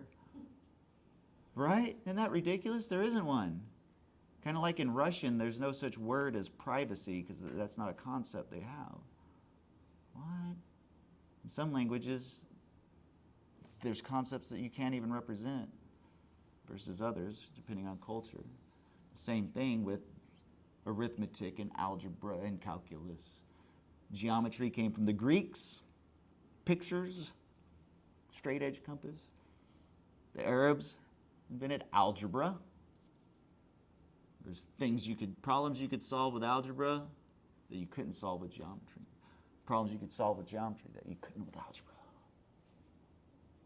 And these civilizations communicated. And Descartes, who invented the cool slogan, "I think, therefore I am," and invented the Cartesian coordinate system, which allowed you to do geometry and use coordinates to also use algebra at the same time. And now you had algebraic geometry, and then you could use the benefits of both languages, and there was synergy. Synergy is when something is more than the sum of its parts. Then suddenly we could solve all kinds of amazing problems that could never be solved before with one or the other of these two languages, which is awesome. Okay, what do we, y'all have heard stuff. There's a word for it. I don't want to say the length of the side of the square. There is a word. What's it called? Root. You ever heard of square root? Check it out. What's this? A square. Right? That's what it is. It's a square, right? How do I measure the size of a square? The size of a square is called an area, right? A square has an area. Yeah? So I can give you an area because that's the only thing that we use to measure a square. That's its defining property. How big is the square? Give me the area. Well, a square happens to have 4 sides that are all the same length. And with the area, I can always figure out the length of the side of the square, right? We're going to call that root. So area, we're going to call this guy root because I don't want to say the length of the side of the square. So this is the square's root. So I got a square. The square has a root. Yeah? Okay. Squares root, that's a whole lot to say as well. So I'm going to come up, instead of writing with, I just do that because it's faster, right? Instead of because, I'm just going to go cause because it's faster, right? Okay, instead of writing squares root, I'm going to do this, the squares root. Okay, that little symbol, the little Nike, just do it thing, looking thing, this guy right here, that symbol is going to mean the square's root. The area is the square. It's the only defining property of a square. It's the only thing it has that distinguishes one from the other, right? So literally when I give you area, the area is the square. It's the only defining feature it has, its size, yeah? In the universe of only squares, that's it. So here's the square. It has a side called a root, and this would be how we would draw the picture that represents the length of the side of the square, yeah? Cool? But that's what that symbol, where it came from. That's called the radical. Mathematical Radical is the name of my company. It's what I've been doing for 30 years. It's about focusing on the root of all problems, the root of the human condition, why we suffer needlessly, and not getting caught up in the symptoms. It's what I do. It sounds ridiculous. It turns out the things we assume were impossible can actually be easy to solve if you stop and think about it. That's the radical. Mathematical radical is that symbol. That's where it comes from. Okay, so if I replace this picture with, what was it, 2? Then how do I write a picture that represents the length of the side of the square if the area is 2? It's that. You cool with that? Okay, now back to the triangle. Here's a right triangle. This side is length 1, this side is length 2. What was this side? Well, we know that a squared plus b squared equals c squared. This was our a, this was our b, this is our c. So 1 squared and 1 squared should equal that other side squared. Well, 1 squared is the same as 1 and 1. 1 and 1 is 2, right? Let me do it this way. 1 and 1 is the same as 2. So if the square with area c squared, right? So there's a square, its area c squared, or 2, okay? That means the length of the side is c. We're trying to figure out the length of the side. So if the area is 2, then if the square is 2, then the square's root is the square root of 2, yeah? Why did I go through all of that? What were we doing? We're adding 1/2 and 1/3, weren't we? 1/2 and 1/3 are ratios of whole numbers, right? Ratio nulls. Those are numbers.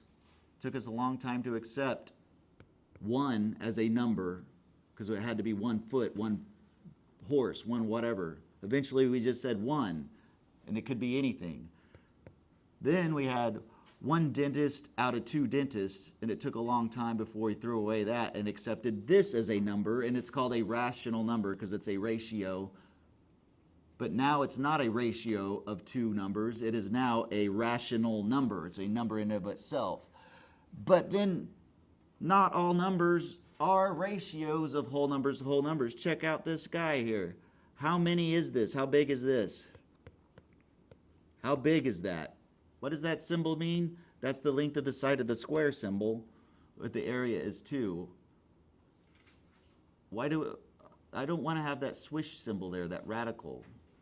How do I get rid of it? I want to write down symbols that don't have that. So it's a name of a number, and I understand how much that is. How big is that? How big is that?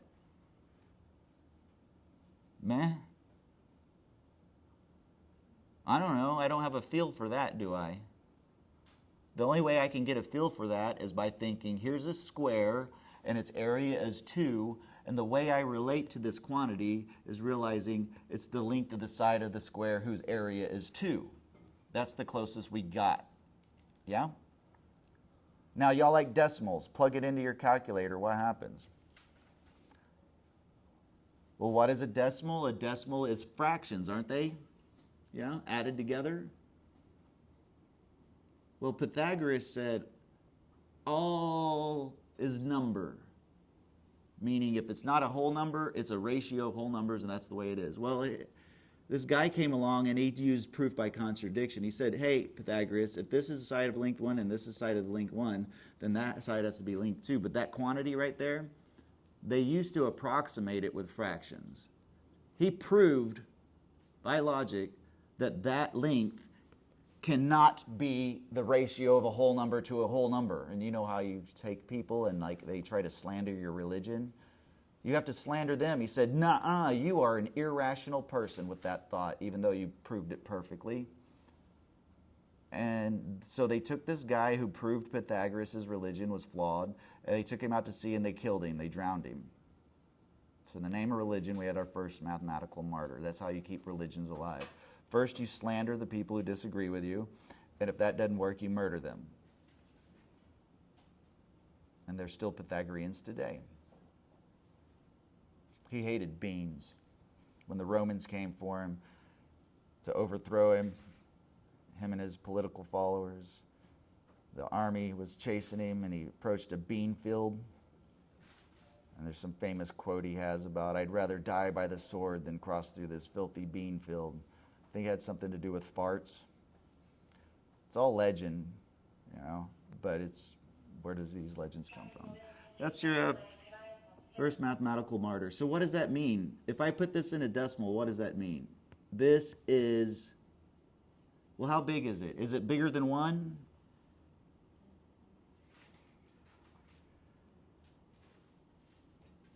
How do you know it's bigger than 1? Huh? Right. The square root of 2 is how much? Okay, well, if I squared both sides, right? Square both sides of that equation, right? I'm looking for question mark here. So question mark squared is 2. So is question mark bigger than 1? It would have to be bigger than 1 for it to be 2 when I square it, right? A number times itself, if it's bigger than 1, becomes bigger, right? Yeah? If I took a number less than 1 and I multiply it by itself, it gets smaller. A half of a half is less, right? So this number has to be bigger than 1. Is it less than 2? The square root of 2 has to be somewhere between 1 and 2, doesn't it? 1 squared is 1. 2 squared is 4. Yeah? So square rooting both sides.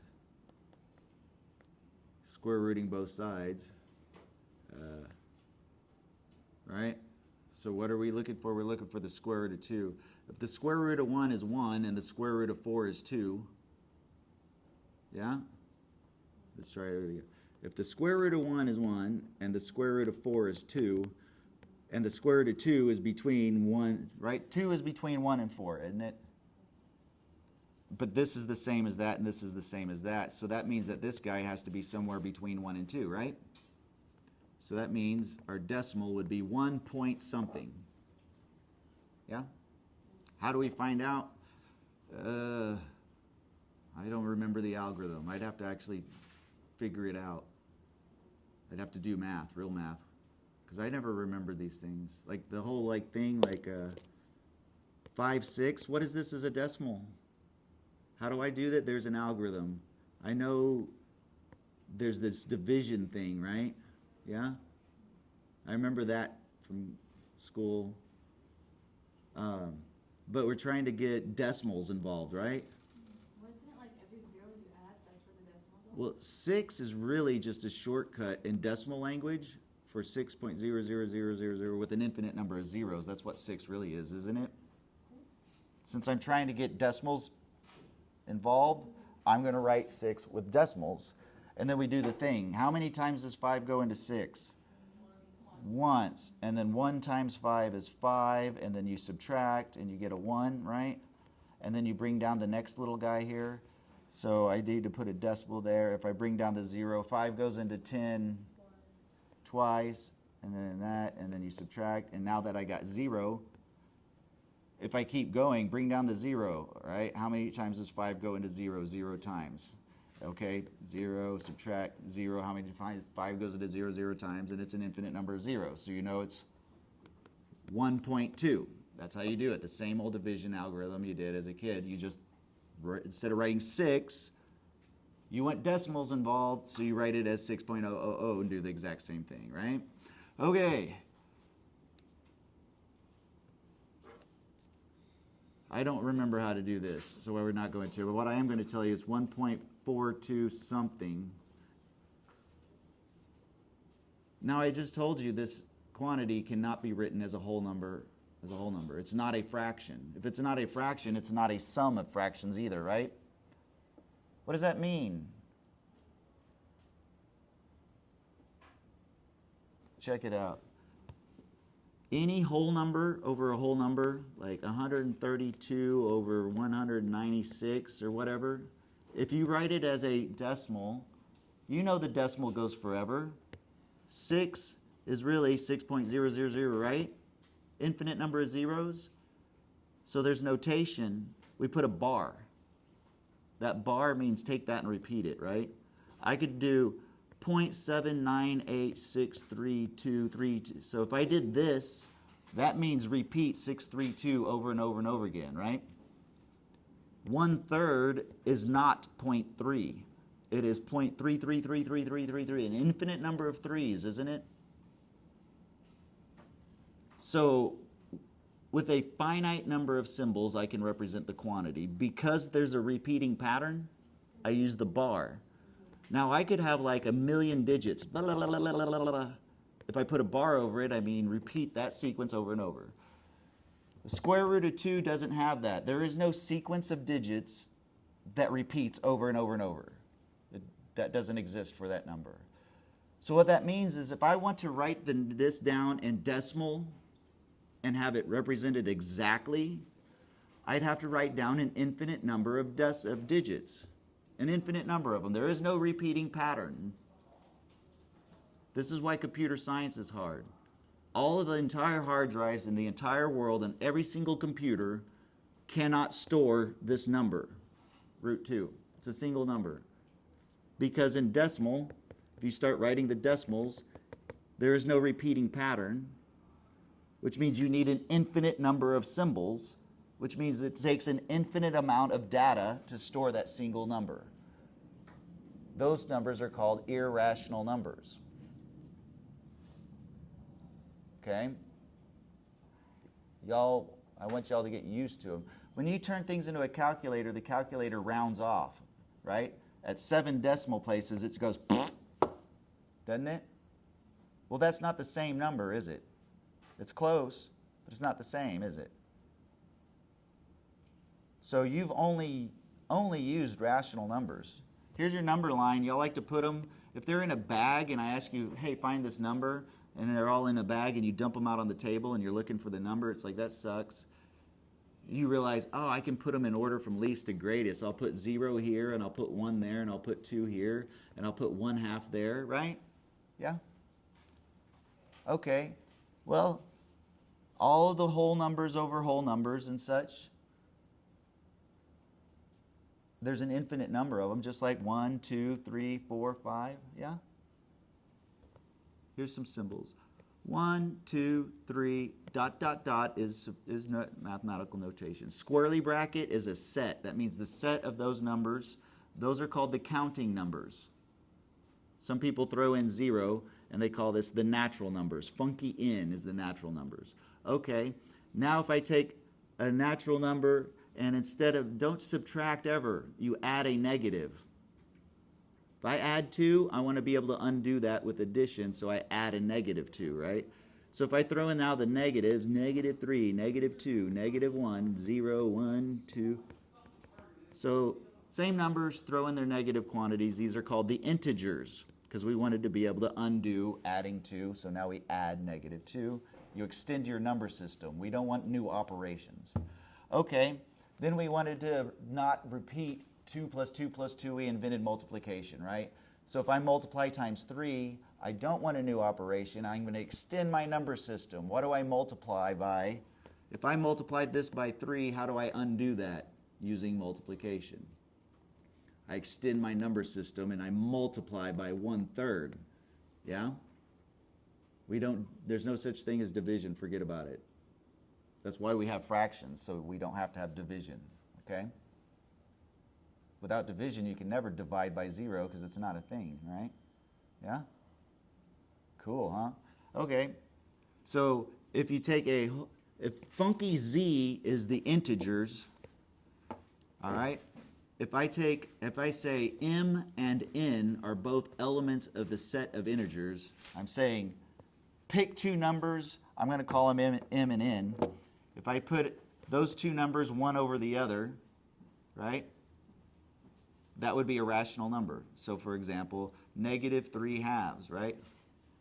4/6, yeah? 2 is really 2 over 1, isn't it? We just don't write the over 1, right? Make sense? So your whole numbers, 3, 4, 5, are really rationals. It's out of 1. 5 over 1 is the same as 5, right? These are called your rational numbers. So we use funky Q. The set of all m over n such that m and n are integers, whole numbers, okay? Well, there's an infinite number of those. Infinite, 1, 2, 3, 4, 5, 6, infinite amount. Okay, the ratios, there's an infinite amount. Here's two kinds of infinity for you, all right? If I had an infinitely long life, I could count to infinity. 1, 2, 3, 4, 5, 6, 7, right? Just keep counting, right? Okay, that's called countably infinite. If I take all the rationals, the whole numbers to whole numbers, and then I take all the numbers that you can't write as a whole number, they're called irrationals, like an irrational person, right? Because those numbers can't exist until that guy proved they did and they murdered him. If you put those together, you get what y'all call the real numbers. Yay! And those are the ones we put in the number line, okay? Here's the real number line. We're going to put them in power in order from least to greatest, right? Okay, so we know that there's 1, here's 2, here's a half. The square root of 2 was somewhere in here. It's like 1.4 somewhere, but I can't write it down because it would take an infinite number of like digits, yeah? So I'm just going to write it like that, root 2, that's its name, that's the quantity it represents. It goes there on the number line.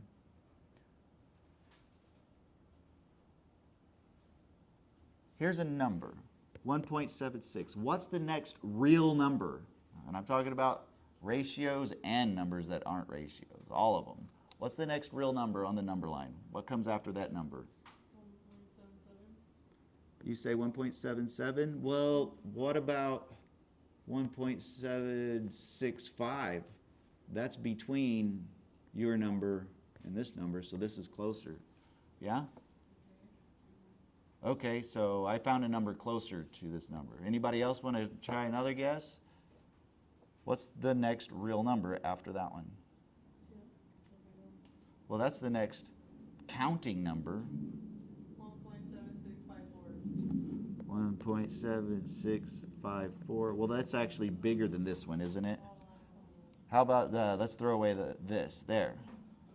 So if I took this and I added 0.05, that's how I got that, right? Yeah? So basically, to find the next number, I just need to add the smallest number there is, yeah? To it, yeah? The next number after 1.76 is 1.76 plus a little bit. I'll call it B for a little bit, yeah? If this is 0, then these are the same number, isn't it? Yeah? Okay, so I guess the question is equivalent to asking you, what is the smallest number that's bigger than 0? Smallest number bigger than 0. 0.1. That's the same as a tenth, right? Here's a smaller number.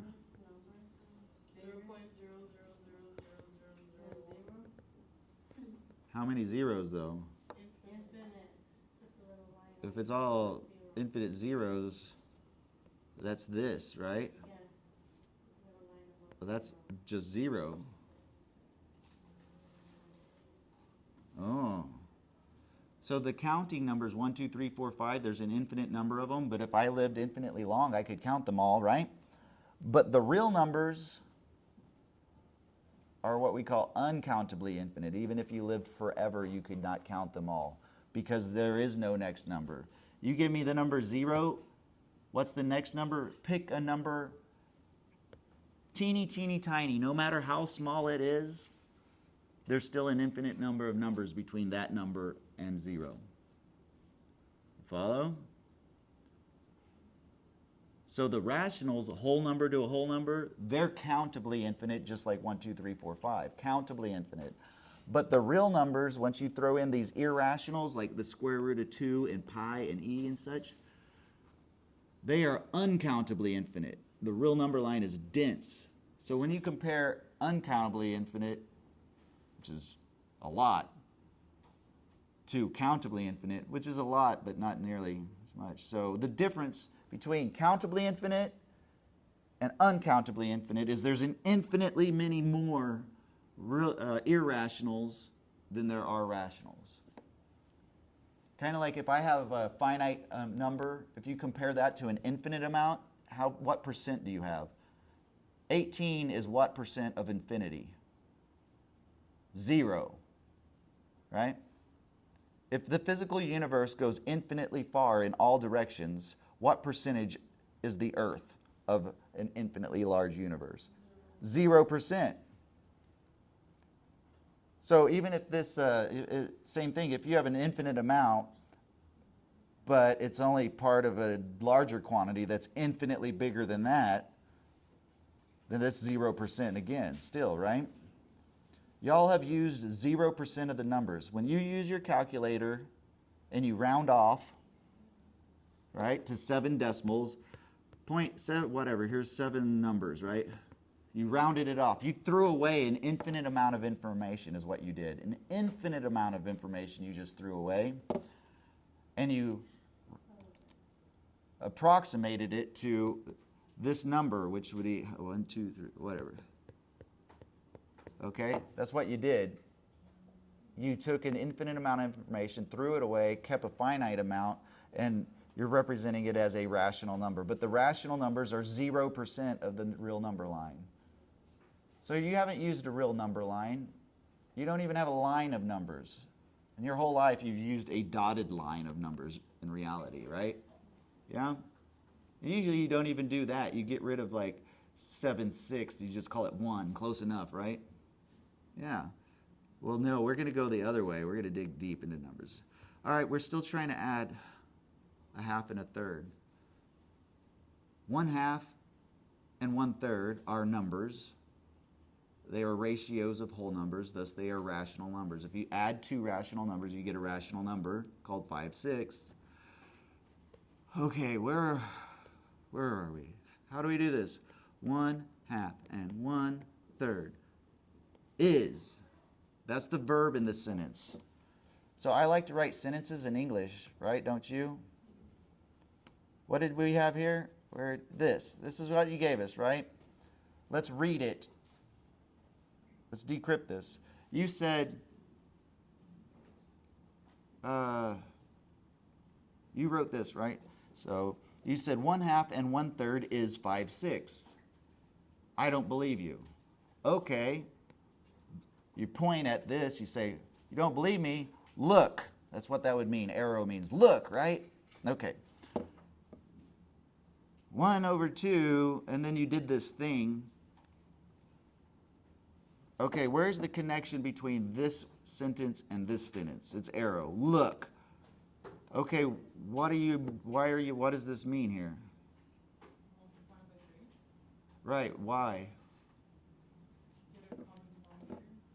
Yeah, but I don't know all these big words because I speak Spanish, right? I don't know what denominator means. Right? What we are looking at is a picture, right? The picture should stand alone, yeah? I know what equals means. I know what these symbols mean, right? We don't know what language. When I teach, I got lots of international students where English is their second language, and they might not know English very well at all yet, okay? And it's not very fair for me to really lean into the English lingo, right? Because it's math, not English. And they might have already taken the algebra class and be experts at it in their own country, yeah?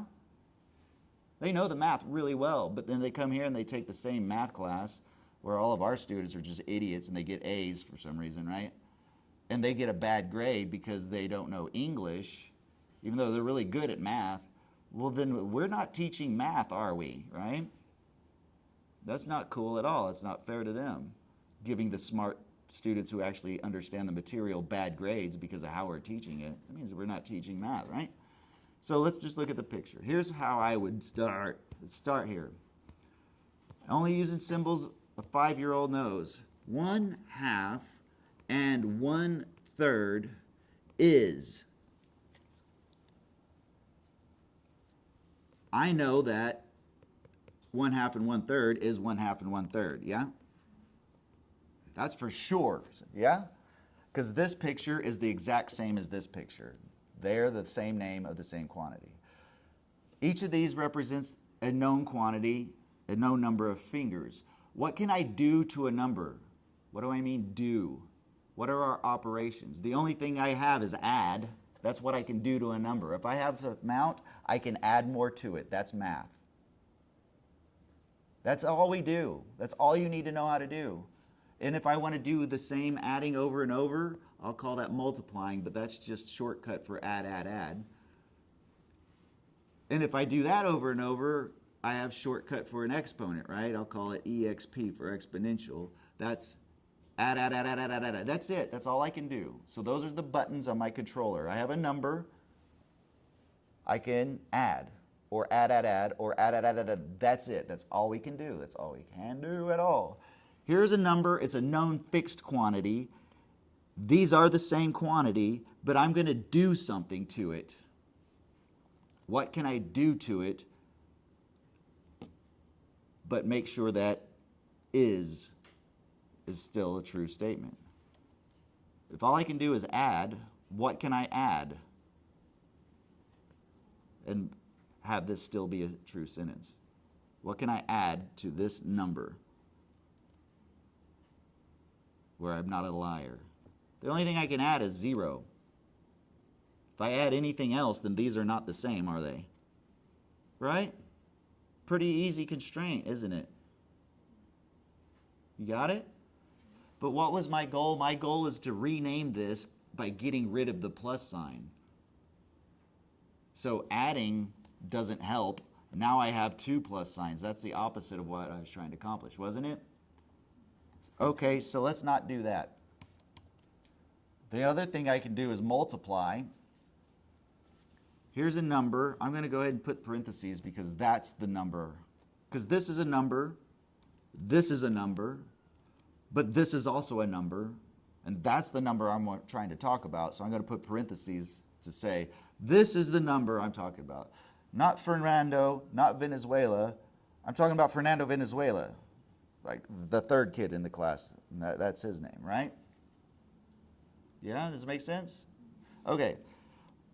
If I'm going to multiply, what can I multiply by if I'm not going to be a liar?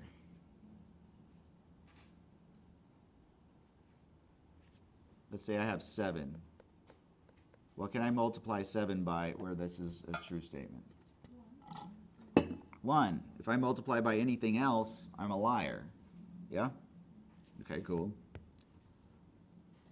That's the other thing I could do. Now, what about exponents? Let's say I have 3. If I was going to do exponent, what can I put up here to where I'm not a liar? Isn't it 1? What does an exponent mean? It's just a shortcut for repetitive multiplying, right? Okay. So if 3 to the 6th is 3 times 3 times 3 times 3, right? 6 times? Yeah? Then how do I get just a 3? I would just do a 1. I want 1 3, yeah? We're going to have to read this. Go back to, I guess we should do it now. What the hell? 3 to the 6 is 6 threes, right? So 3 squared would be 3 times 3, yeah? Okay, if a positive exponent represents multiply over and over, and the opposite of positive is negative, right? Then what would a negative exponent mean? What's the opposite of multiply? Y'all call it division, right? Okay, so that would be divide by 3 twice, yeah? Okay, 3 to the negative 3 would mean divide by 3. Yeah? So 3 to the minus 1 would be divide by 3, yeah? This is critical, y'all, because I don't want y'all to memorize stuff you're going to forget. 3 to the first is 3. What is 3 to the 0? Why did you all say 0? Because why? Anything times 0 is 0. It's if I have a number and I multiply by 0, I get 0. Sure, that's true. Y'all are all totally wrong, by the way. Because you're not thinking. You just heard something. You memorized it. You've been brainwashed. That's why I'm telling you, almost everybody in our entire society, they're totally and utterly wrong about almost everything. It's blatantly obvious. And they would know it, if they ever stopped to actually think once about anything. It really sucks. It's like torturous. Anybody that actually has a thought, we literally get persecuted to death in plain sight, and nobody cares because they don't understand what the hell is actually happening. Okay, check it out. What is this? Is this a number? That looks weird. That's a third. I call that third. A apple. One apple, we don't say one apple, we say a apple, right? Or apple. Here, third. A third, right? Why do we put that 1 there? Why don't we just do this? We like to be lazy, don't we? Why even bother putting a 1 up there? That's a waste of time. It looks uncomfortable and weird to us, but that's only because we've always done this. But math is really about laziness. If again, 1, 2, 3, 4, 5, if all day long you put the diagonal to make 5, you would very quickly just go, that's 5. Because I only put a diagonal after the first 4. I'm not wasting time putting 4. I'll just put the diagonal. Does that make sense? Save time. Oh, but now I don't know if that's diagonal, so I'll repeat myself and you get Roman numeral 5. Okay, this is a great way to write 1/3. If you don't have something there, we mean 1, right? It's implied, it's obvious. But why did we put it there? Okay, fine. This isn't a number, is it? This is a number, this is a number, this is a number. Okay. Exponent is repetitive multiplying. What is missing? If this, here's 6 3s, 2 3s, 1 3. We got this something going on. Okay, but why is this here, this 1 over and over again? Why did it just disappear? Why did we stop writing it? This is key. 1. When I said this number up here means that's how many times you're multiplying by 3, right? This number is how many times you're dividing by 3. Dividing what by 3? What? What are you dividing by 3? What are you multiplying by 3? If I said multiply by 3, okay, first question I have is, okay, what do you want me to divide by 3? Those are incomplete instructions. You kind of need to tell me where I'm starting, right? Yes? We wrote it here because this looks weird. Now it feels right. Yeah? So what's showing up down here that's not showing up here is that number 1. Let's put it where it goes. We start off with 1. That's home base in the language of multiplication. It's the multiplicative identity. If you multiply by 1, you don't change it. Hi, I'm a number. I have my identity, which is my quantity. If you multiply by 1, you haven't changed my identity. I am still the same quantity. In the language of multiplying, home base is 1. In the language of multiplying, 3 is not 3. It's really 1 times 3. But this symbol, the definition of is represents the same quantity. So we don't bother writing the times 1 because it doesn't change the quantity. So we only just write 3. But in the language of multiplying, this is really that. Okay? There's a 1 here. So given the hint from this one that there should be 1s here, that we're just not bothering to write them because they're not changing what is. What should go here? A 1, right? There's 1s. 1s. Well, 1s everywhere. That's what we're not writing. Math is hard for y'all because of the simplifying. We hide all the mathematical structure. We hide everything because the only thing we're putting on paper is the definition of is. That's just the quantity. Is the United States of America only the number of dollar bills? Is that the sum total of everything that is the United States of America, a single quantity, which is the number of dollar bills here? We're much more than that, aren't we? Yeah? Okay. If I say 6, is that 2 times 3? 2 times 3 is different than 4 plus 2, isn't it? Or 3 plus 3. These are all many different things. I can arrive at 6 as a quantity an infinite number of ways, can't I? But to take that infinite amount of diversity and oversimplify it and just go 6, I just threw away an entire universe, didn't I? I'm ignoring an entire universe. This is why dealing with people is so challenging, because they immediately judge a unique situation based on one variable, whatever stereotype. They just throw away an infinite amount of information, instantly make a stereotypical judgment, and that's their reality, and you will never change their mind because they cannot and will not think. They just, now they know. I know. I've seen that before. What, you saw exactly that before in all of its infinite amount of glory? No. Okay, so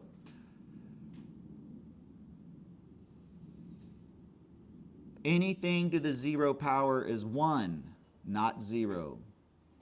Think about y'all's reasoning before. Y'all said, it has to be 0. What did you say?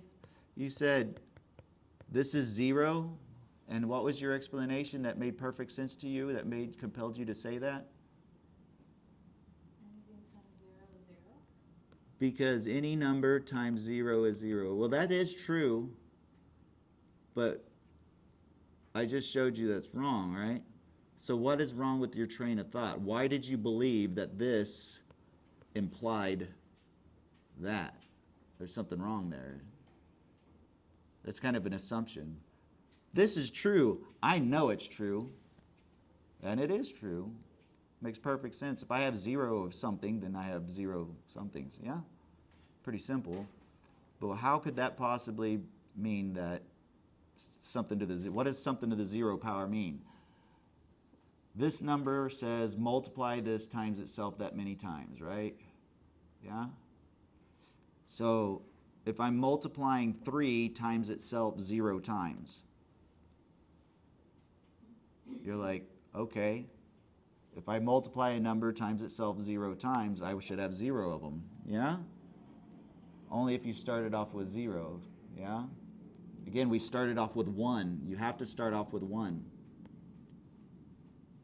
3 squared is 3 times 3. Multiply this number times itself twice. If we started off with 0 instead of 1, what happens if you started off with 0? What is 0 times 3 times? That would be 0, right? If it was 0, that would mean that all of these numbers would all have to equal 0 because you're starting off with 0. Again, multiply times 3 this many times. Multiply what times 3? Right? Sorry. Divide by 3 twice. Okay. What am I dividing by 3 twice? 1.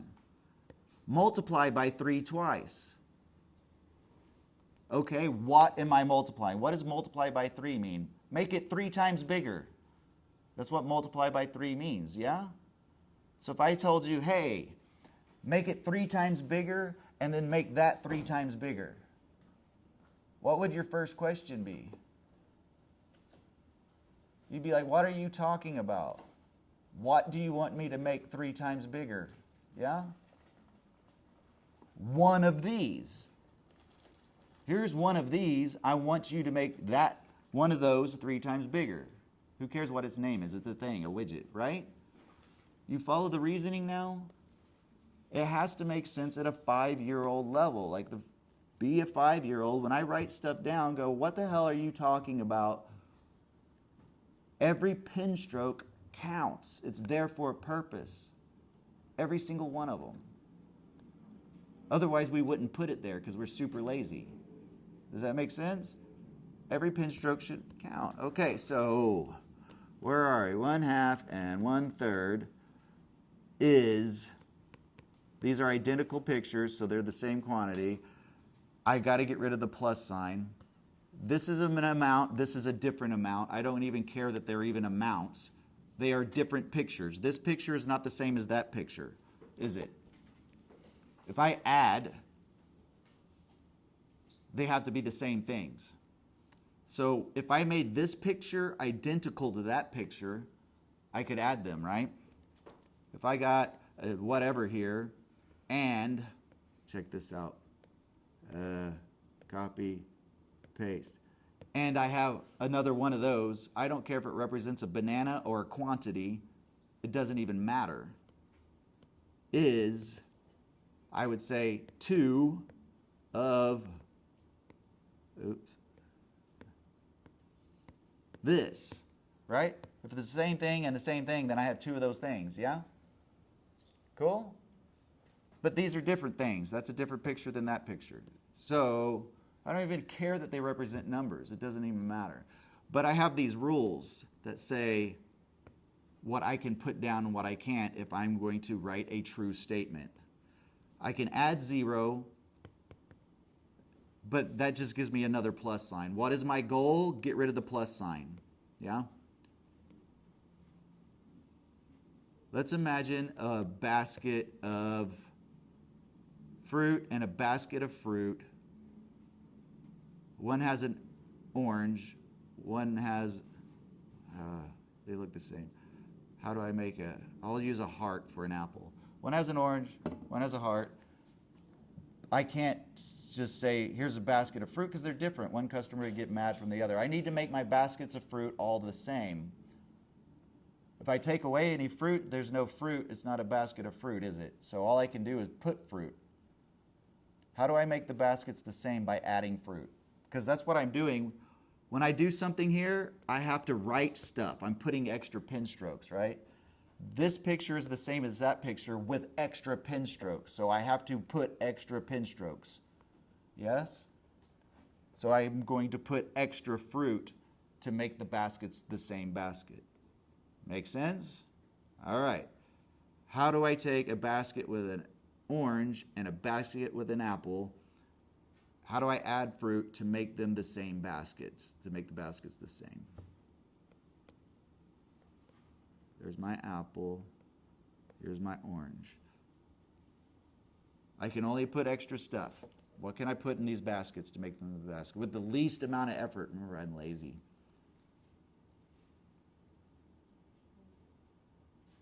My pre-K daughter could tell me immediately. Her whole class could, because they haven't been brainwashed. They can still think. They don't know very much yet, so their only tool is thinking. And they do it so naturally. It's so nice to be around such living beings. Y'all have been, look at your little brains. You're like, they're all spinning. You're like looking, do I know, do I know, do I know? You're consulting your database. Huh? Imagine in your head, forget we're in math class. This is what's happening. This environment, it's trained your brain to literally shut down. Here's a basket, there's an apple in it. All right, here's another basket, there's an orange in it. I can put fruit in the baskets. I can't take fruit out. My goal is to have 2 baskets that have the same fruits in them. So what do I put in the basket? I need to have baskets of fruit that are all the same basket of fruit, right? If my customers come in and they're going to pay $8 for a basket of fruit, I want all the baskets of fruit to have the same fruits, so that one customer doesn't get fruit that's different than the other basket and they get all mad. Why is my $8 only getting a pear? I hate pears. He got the good ones. You know what I mean? You got an apple there, an orange there. Yeah, obviously, right? It's like if I give this one a apple and I give this one a orange, now I have two baskets that both have an apple and an orange. They're the same basket of fruit, right? Now I could say I have two baskets of fruit because they're the same baskets of fruit, right? Before I couldn't do that. I couldn't say I have two baskets of fruit without it not being really truly accurate, because they're different. A basket with an apple is not the same as a basket with an orange, is it? Saying I have baskets of fruit is kind of lying, isn't it, a little bit? Technically, they're both fruits, but they're not the same at all. They're completely and utterly different in the universe of fruit, yeah? But now, if I say, oops, here are two baskets of fruit. Basket of fruit is a defined and exact quantity. It doesn't matter which basket I give you, it's going to be the same from basket to basket, right? Does that make sense? See how hard it was for y'all to think of that? How long did it take y'all? Now, sure, what I could also do, I could throw in an extra banana.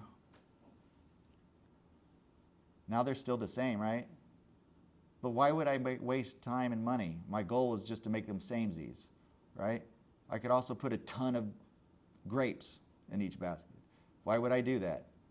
That's extra effort for no reason, isn't it? These algorithms you memorized that you do your math with, you are doing so much work that you don't have to do. That algorithm was taught to you because it works for every single possible situation. No matter what two numbers you're adding as fractions, that algorithm gives you the answer. Well, there's a whole lot of shorter ways to do it depending on the numbers. Wouldn't it be nice to be able to do it in like one step? Yeah? Here, check it out. Here's a fraction, and here is another fraction. Here, let me change it. There. If I gave you those two fractions, would you do all your bullshit that you memorized? There's two ways of algorithms that y'all have been taught. Right? Crisscross applesauce bullshit. Doesn't make any sense. Or least common denominator. So one way is take this number and you make a list of all the multiples of that number. You make this list, right? All the multiples of that number, right? And then you take this other one and you go, okay, I'm going to make a list of all the multiples of that number. Here's my list of multiples of that number. And then you look at the two lists. You say, okay, the number that shows up that's in both the same list, that's going to be called the lowest common denominator. And I memorized all these big words. That's the lowest that we're going to call it. Lowest common denominator. We're going to abbreviate all these words. Okay, so that's the goal. So now I need to turn these into that. So least common denominator. And then I have to think, well, okay, how do I turn a 1 into a 4? Well, I would turn a 1 into a 4 by multiplying by 4. So if I multiply by 4, and I memorize this 4 over 4 thingy, okay, and then over here to turn a 2 into a 4, I would do, I multiply it by 2 and I get a 2 over 2, and it's like, okay, now I got 4s on the bottom, so now this is over here, 3 times 4, that's 12, and 1 times 4 is 4, 4 times 2, and then the 2 times 2 is 4. Okay, now that I got samesies on the bottom, I can do that at the top across, and now 12 plus 8 is 20, and 20 over 4. That's what you're doing mindlessly. All of that work is what you did when you added 1/2 and 1/3 with that algorithm. That's one of the algorithms, right? So that's what you did when you could have just said, this is the same as 2, this is the same as 3, the answer is 5. Yeah? Yeah? 20 over 4 is the same as 5, isn't it? So you follow that's what you would get if you followed that mindless algorithm for this problem, which how many of y'all would actually do all that crap in math class? What the hell is wrong with you? Why would you do that? No, that's not what I told you to do. I said add these quantities. However, in nearly every math class, if they wrote that down and you didn't do all that stupid bullshit, you would be given a bad grade because what was implied is for you to do a mindless algorithm that requires zero thought, requires memorization, knowing stuff, and a piece of paper that's dead knows whatever you put on it. What are you doing? You are obeying symbols on a piece of paper. You are nothing more than the pencil pusher. You are mimicking dead material. You are being forced to pretend to not be alive, is what exactly is happening in math class. You are being required to show no signs of actually being alive. That's what's actually happening. Because the one thing that living things can do, so we assume that non-living things can't do, is think. Think. I think, therefore I am. I'm alive, so I get to think. All the other subjects are just knowledge. You could learn all the other subjects from watching documentaries on Netflix, couldn't you? Math is about solving problems. It's problem solving, not problem knowing. It's about, this is what you do when you don't know what to do, right? Those are people who get paid the big bucks, the people who can think. Do you know the answer? Well, I don't know. It's like, let me think. Well, what is all the stuff that I know? The stuff that I know is the stuff that other people told me. Well, how do they know? Well, they know, and I trust what they say because they have a degree or they have lots of money or there's some thing that makes me confident. I'm confident that what they're saying is true, even though I don't understand any of the arguments at all. They just said it, but because they have charisma or money, I'm going to believe whatever they say. Okay, well, why do you trust that person and say that you know something because you heard it from that person? Well, because all the other people say that that person knows what they're talking about. So you trust that person because the other people trust that person. So basically you just know something if everybody says it's so. So you're just kind of assuming that everybody must be right, yeah? Yet you're one person out of the everybody. So if every single person is doing the same strategy you're doing by going, well, everybody else said it, but everybody else is going, well, everybody else said it, and there's not actually a single human being thinking and looking to see if it's actually true. You can have Aristotle saying women have a different number of teeth than men, and for 2,000 years nobody bothers to look and see. This is bullshit.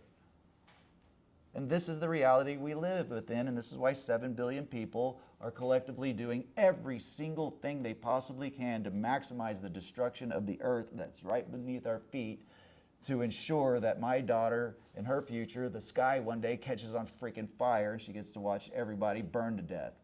This is going to happen to us all. It's extinction unless we teach people how to freaking think. Education is a tool we created. We control every aspect of it. And we can use it to fight the human condition, or we can use it to accelerate it and instill more mass suffering into everybody and ensure our extinction. It's imminent. Look at how many billions of people there are. Not too long ago, there's millions. Why do we have so many people? Because one man saved billions of lives. Scientists discovered physics. Scientists helped make walls, cars, technology, right? Using math. They handed all these superpowers, all these super technologies to people who don't understand how anything works, right? And so we went from, instead of having to have 10 kids, hoping that one would outlive you not too long ago, science helped us understand biology and medicine.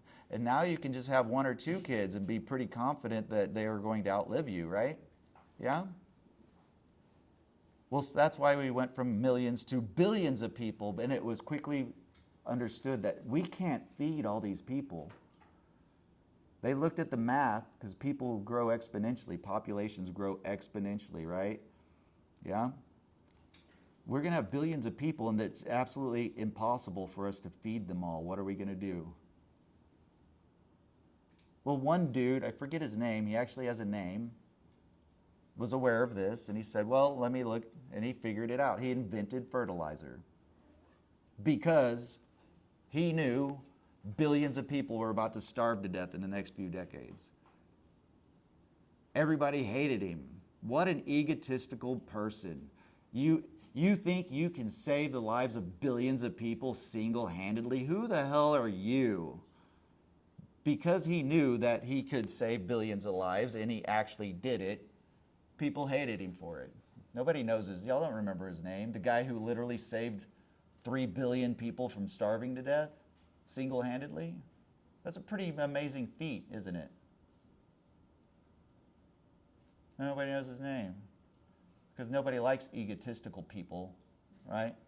We love people like Donald Trump who have absolutely no like background. They're just like, I'm just successful because I was born with money, right? So, well, it doesn't matter if we do or we don't. The problem is insecure people can't distinguish between egotism and actual confidence. So the man who said he could save the world, up until the point that he did, he was just an egotistical maniac, right? Prove it. Who are you? You're one person. You're going to save billions of lives? Bullshit, right? Okay, and then he did. They just didn't change their opinion of him, right? They still thought of him just as simply an egotistical maniac. One person who says, I could save the world, but has no intention to, and actually no inclination and no ability, that's completely different than somebody who's dedicating their entire life and doing the work and actually has the possibility of doing it. But where did he start? He started with, maybe I can make a difference. Maybe not, I don't know, right? He just stumbled across something. He thought, well, maybe there's a solution. I'll look into it. That's why I say, anytime you see something and it's impossible, play what if. What if it was possible? What would it take? And just a few minutes of actually thinking, sometimes you'll see that the impossible is actually easy to solve, right? Sometimes it is, sometimes it's not, but it's a fun thing to play. That's how you actually see through it. Don't make those assumptions, okay?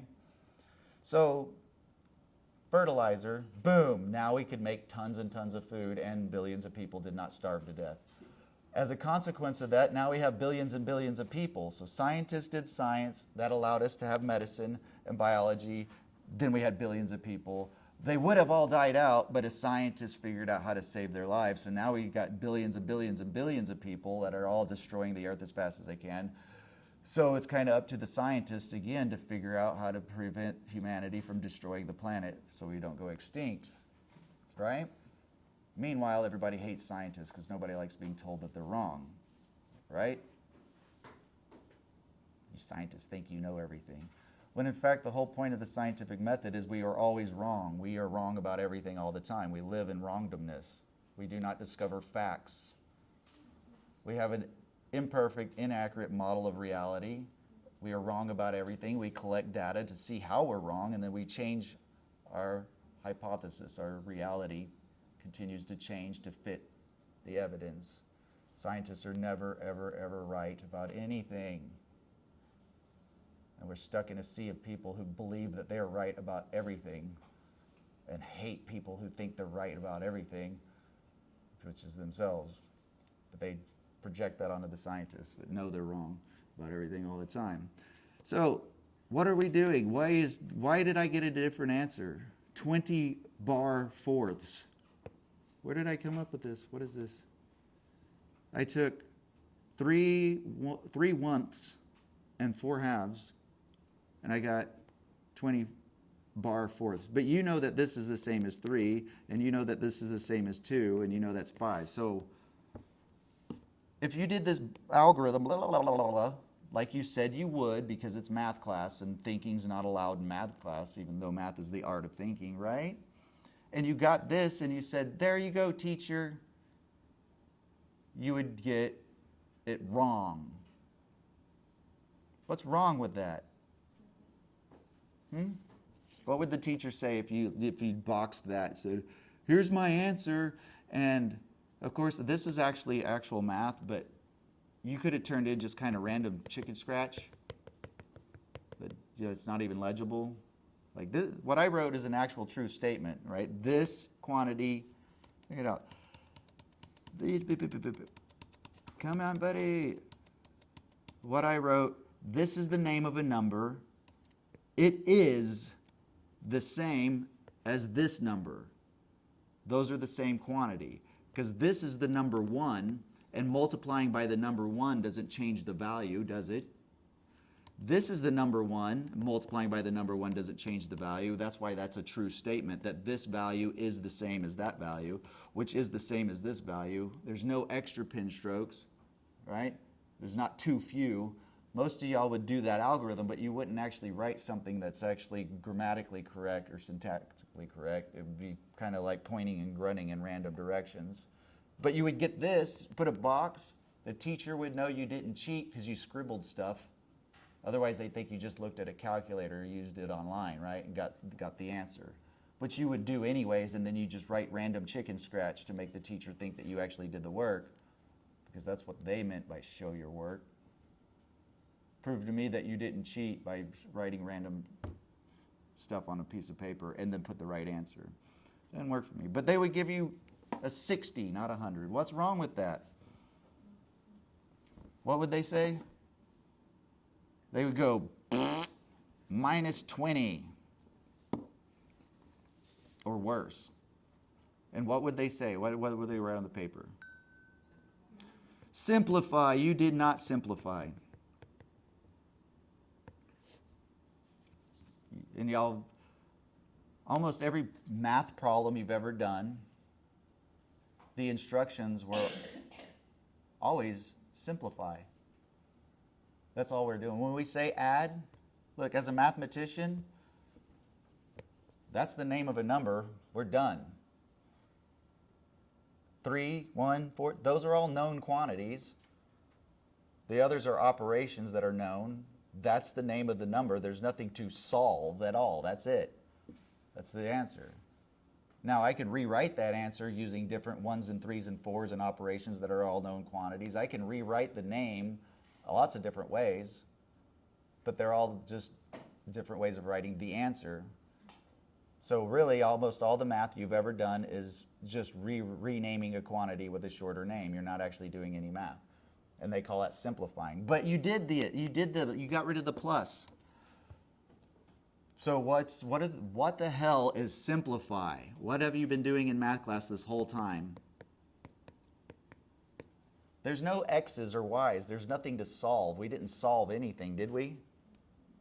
No, we didn't solve it.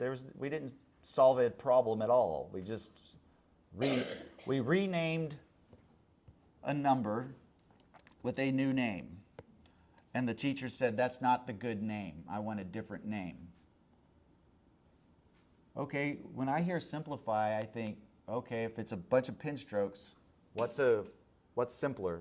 Fewer pin strokes. That's simpler than a bunch of them, right? So my goal would be to get rid of pin strokes. Can I represent this quantity with fewer pin strokes, where anybody else in the world can look at those pin strokes and know how many it represents? What can I do here? What do we ever mean by simplify? What the hell does I didn't think about it until like 2 months ago.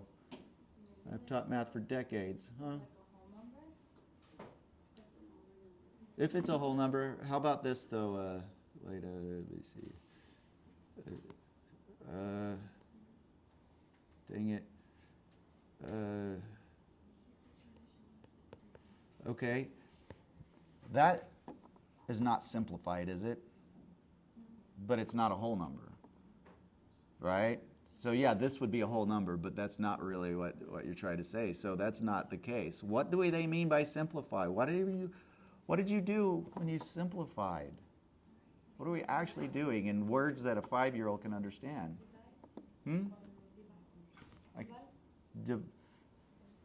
Well, again, I told you we don't have to divide. Never divide by 2. You are multiplying by a half. That way we only have to add, and add, right? Keep it addition, multiplication, exponentiation. Then all you have to know is how to add. Because you don't need division. Because we have fractions. And fractions are just ratios. 1 out of 2. And a 5-year-old understands that. Because they understand, you ate half my cake, right? Yeah? Aren't you just making numbers smaller? Isn't that So you're saying, well, this is a number. When you say make the numbers, you're saying make those numbers smaller, right? Think about 20. How many fingers does that represent? That's 2 humans worth of fingers, right? Here's 4 fingers. So right here we are using 24 fingers to represent a quantity. Remember, those numbers literally represent fingers. Base 10. So however many this represents, do we need 24 fingers to represent this quantity? We really only need 5 fingers because that's what it really is 5 fingers, isn't it? Right now we have 24 fingers involved. Right? Now, check this out. This is 2, 0. But y'all call it, because it's base 10 number system, this is a shortcut notation for basically 2 times 10. Okay? That's what it really is. Well, that wouldn't be base 10, right? Because really how we do it, this like, let's see, 3, 7, 6, 9, right? This is the ones place, this is the tens place and such, right? The way it really is, this would be 3 times 10 to the first. This 7 is 7 times 10 to the second. The 6 is 6 times 10 to the third, and that 9 is 9 times 10 to the fourth, okay? This is the ones, this is the tens, this is the hundreds, right? Or did I do that right? Shit. No, I did it wrong. This would be 0, 1, 2, 3. Anything to the 0 power is 1, right? Yeah? So that's why this is just 3, because this is just 1, okay? So it's all powers of 10. The ones place, the tens place, the hundreds place, and so on, yeah? Notice this construction has all 3. Addition, multiplication, and exponentiation. We're using all 3 of them combined to construct our decimal system. Pretty cool, right? Okay. 23 is really 20 plus 3, isn't it? We are hiding a plus sign. That's why I hate this thing when they go, what's 7 plus 5? Add them, right? And you come up with 12, right? And what do we mean by add? We mean get rid of the plus sign, don't we? Yeah? Well, this is really just a shortcut for 10 plus 2. There's still a plus sign. We just didn't bother writing it. So did we really add anything? No. We switched notations. We changed languages where in this language you don't say and. In this language you do. In this language we just use a comma. Y'all ever notice, like when you list things, I got this, this, this, and this, right? I have peas, I have porridge, whatever. And then you get to the last thing. Some people put a comma and the last thing on the list. Grammatically, you can put the comma or you don't have to, right? Red, green, and blue. Green and blue. Do I need to put the comma here or not?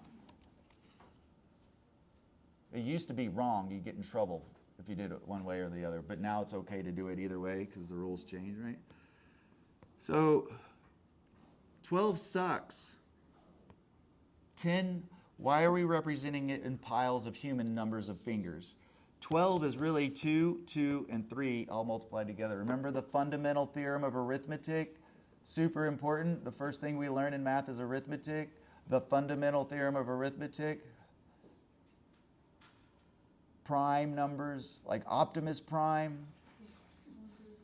Y'all got to get a feel for why those are important. Why is 12? 12 isn't even a number. It's a composite of other numbers. The primes are the numbers. 12 is 3 numbers stuck together. The tally marks, y'all got spoiled. You should have stuck with tally marks and just dots, playing with the tokens, right? If I have 12 quantities, 1, 2, 3, 1, 2, 3, here's 6 and 6, right? Like on a dice. If I had 12 coins, all the same coin, and I dumped them out, and they're just randomly on the table, how would I organize them to where I get a feel for it? And pretend that 12 is a huge, huge number, though. You're trying to figure out a way to lay out stuff to get a feel for how many I got. Because I could have a lot of money, I could have a little money. I want to have a feel for how much money I have by visual cue. I want to lay them out, organize them. That's where these things came from. You would say 6 and 6. Y'all ever had to count change? How'd you do it? You break it into smaller groups, don't you? It's exactly what these things come from. This base, why is it 10 and 2? Because a human. We put human finger, a human's worth of fingers. That's what these symbols are based upon. We're relating to whatever it is. We think of them as fingers, and then we think of people with fingers. Okay? But if it's coins, you might do 5 and 5 and 5. Yeah? Because you got a nickel. If I had that, there's 12 of them. Would you do that, or would you do this? 2, 3, 4, 5, 6, 7, 8, 9, 10. Would you do that? What would your go-to be? If you dumped 12 coins out of a bag on a table and you wanted to see how many are there, what would the first thing you do to figure out how many there are? Yeah, would you do it this way? You probably wouldn't do this. That's stupid, wouldn't it? Isn't it? But that's exactly what our number system is. 10 and 2. Kind of sucks, doesn't it? Right? Because coins aren't people. Why do we do that? This is cool if you think about dice, but you could also done what? 4 and 4 and 4, right? 4 and 4 and 4. Yeah? That's also 12. That's a name of a quantity. This literally represents this picture. We could have done it with tallies or dots, but that's what this means. The picture means this picture. I just didn't want to do 4 the same thing over and over, and anytime there's repetition, we can compress that data. One symbol for the same symbol 4 times. That's all it is, compressing data. Shortcut. I don't want to call him his whole name. I'm calling him Bob. That's all we're doing. But what else could I do? If you played with it all day long and you're trying to find a way to organize these things, because tomorrow you're going to get a different number of coins, the next day a different number of coins, right? That's your job every day. Count the king's coins, taxes come in. And numbers don't exist. But you need to show the king how much money he now has.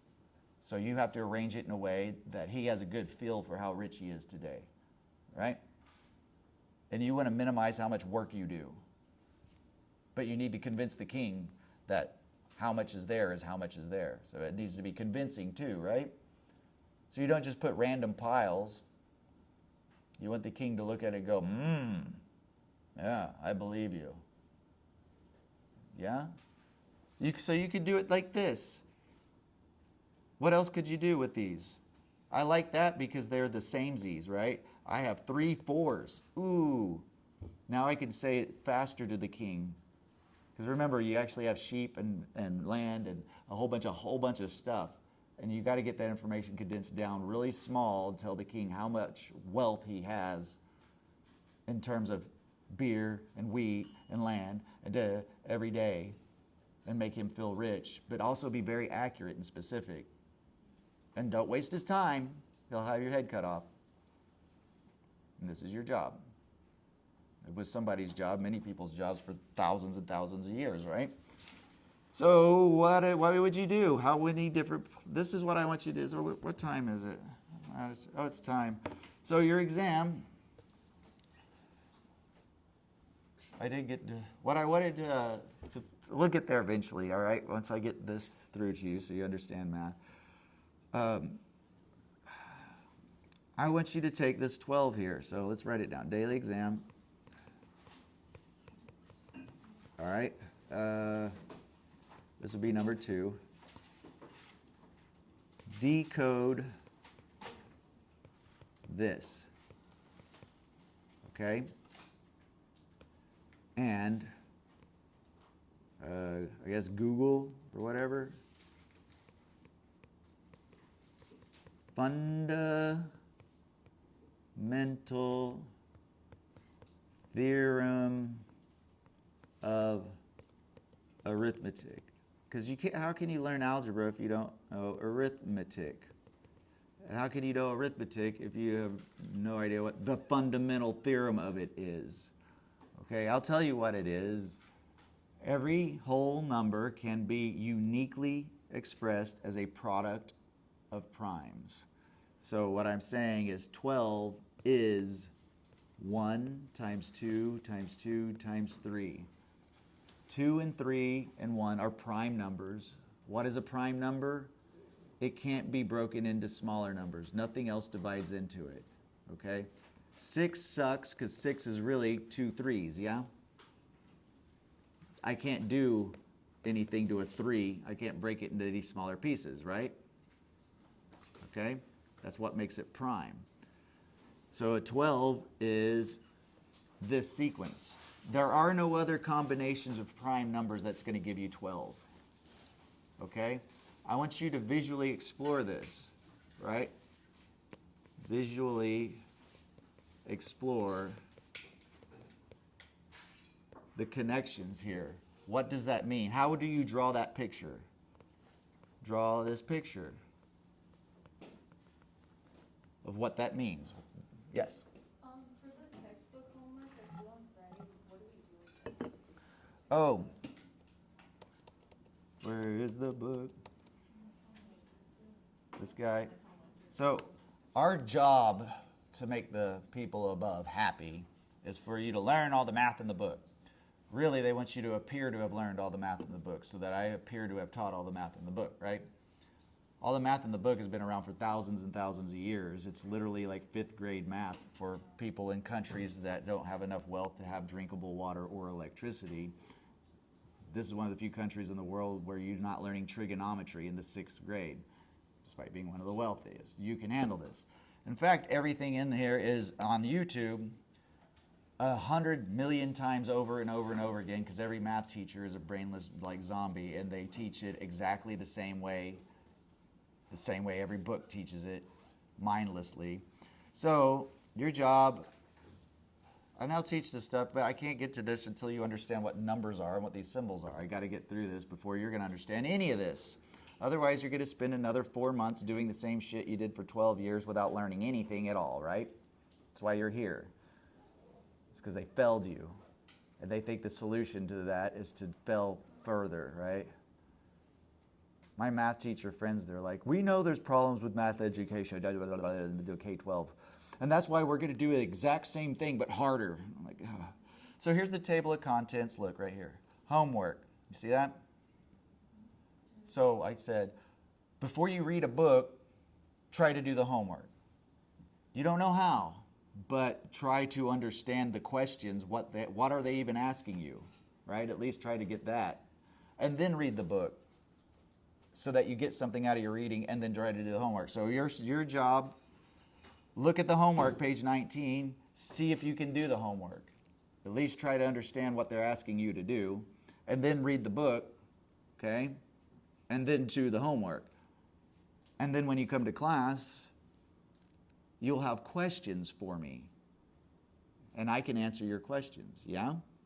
If you haven't done that, there's no point in me talking to you. I'd be wasting my breath, because it's a conversation. We want information to go between us, right?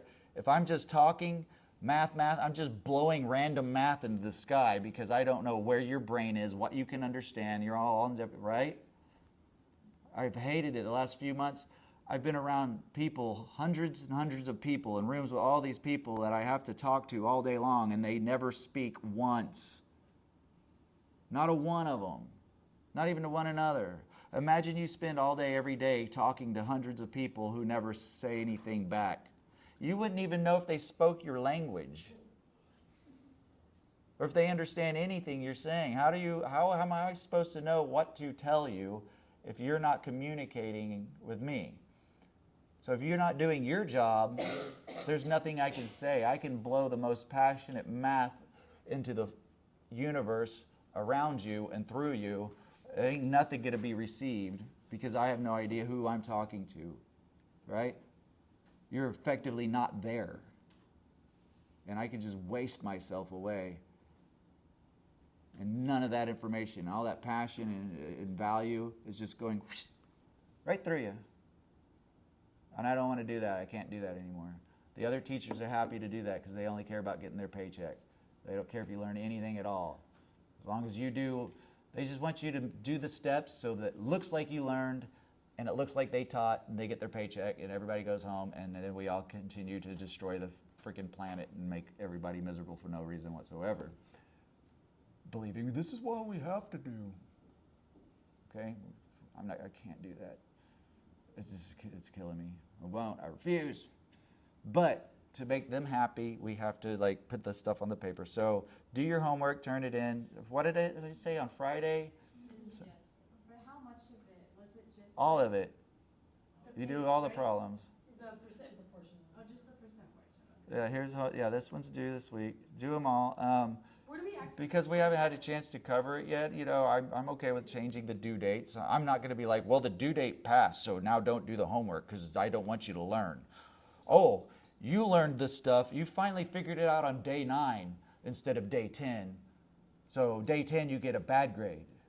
Day 9, you get a good grade. You both learned the material. That's the goal, right? I don't care what day you figure it out. You did your job. You didn't learn it yet, right? I'm not going to say, well, now you can't turn in your homework because it's past the due date. Well, then what motivation do you have to do homework? Because that's where you learn. I'd be effectively saying, don't learn, I'll punish you for learning, right? I hate grades. I hate them. But y'all are so brainwashed to be like, the grades, where's the dollar? Where's the grades?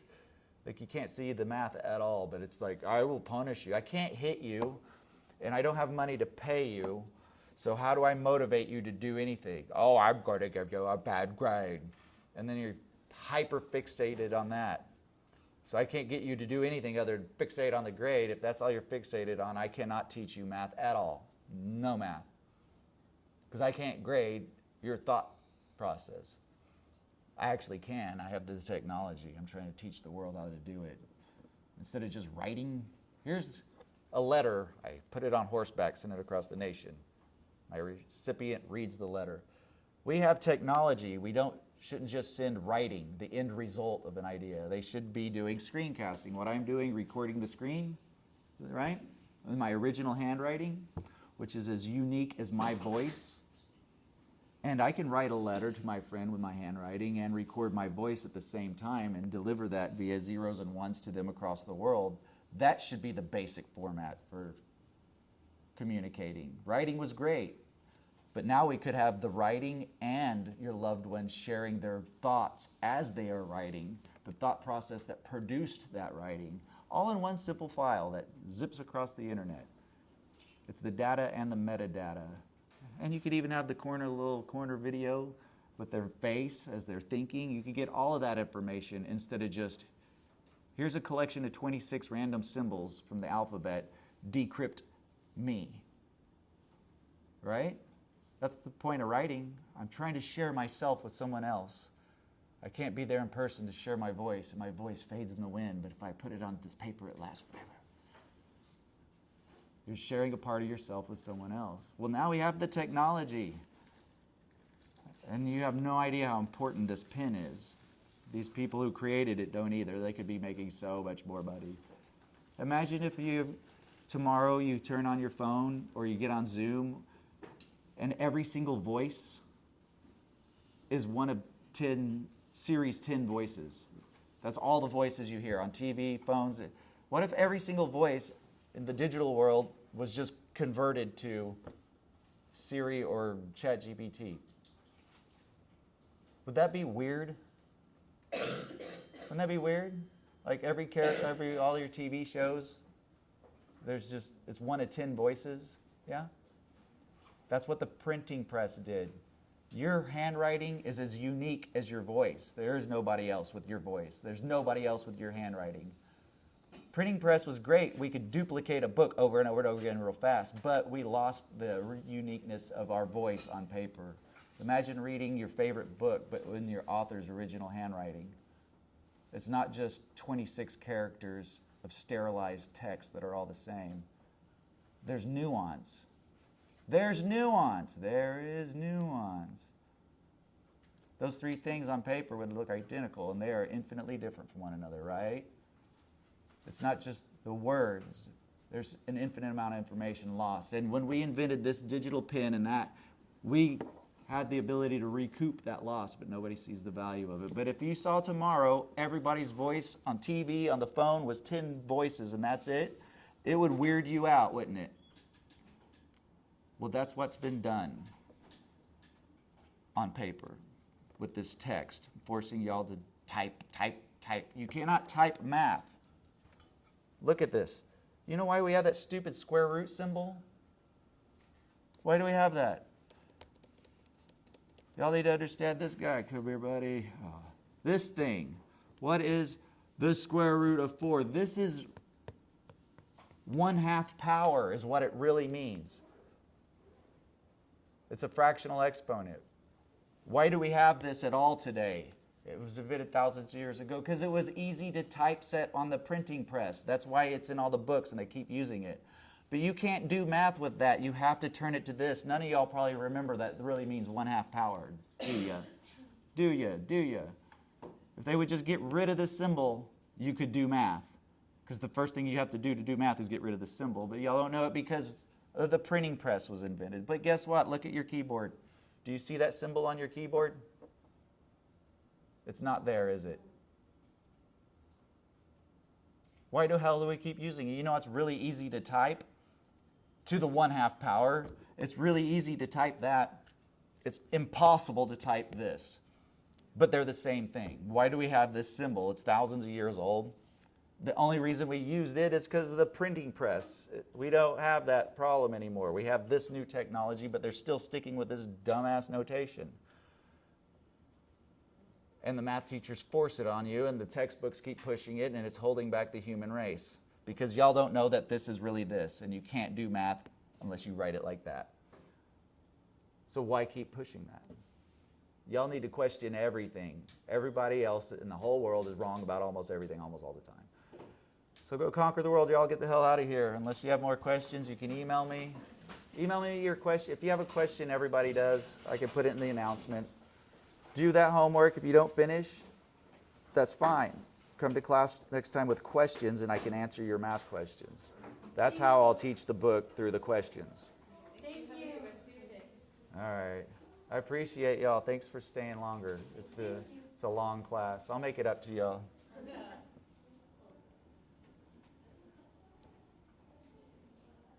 Oh, hey, where's the one? Oh, she left here. Never mind. Okay. Thank you.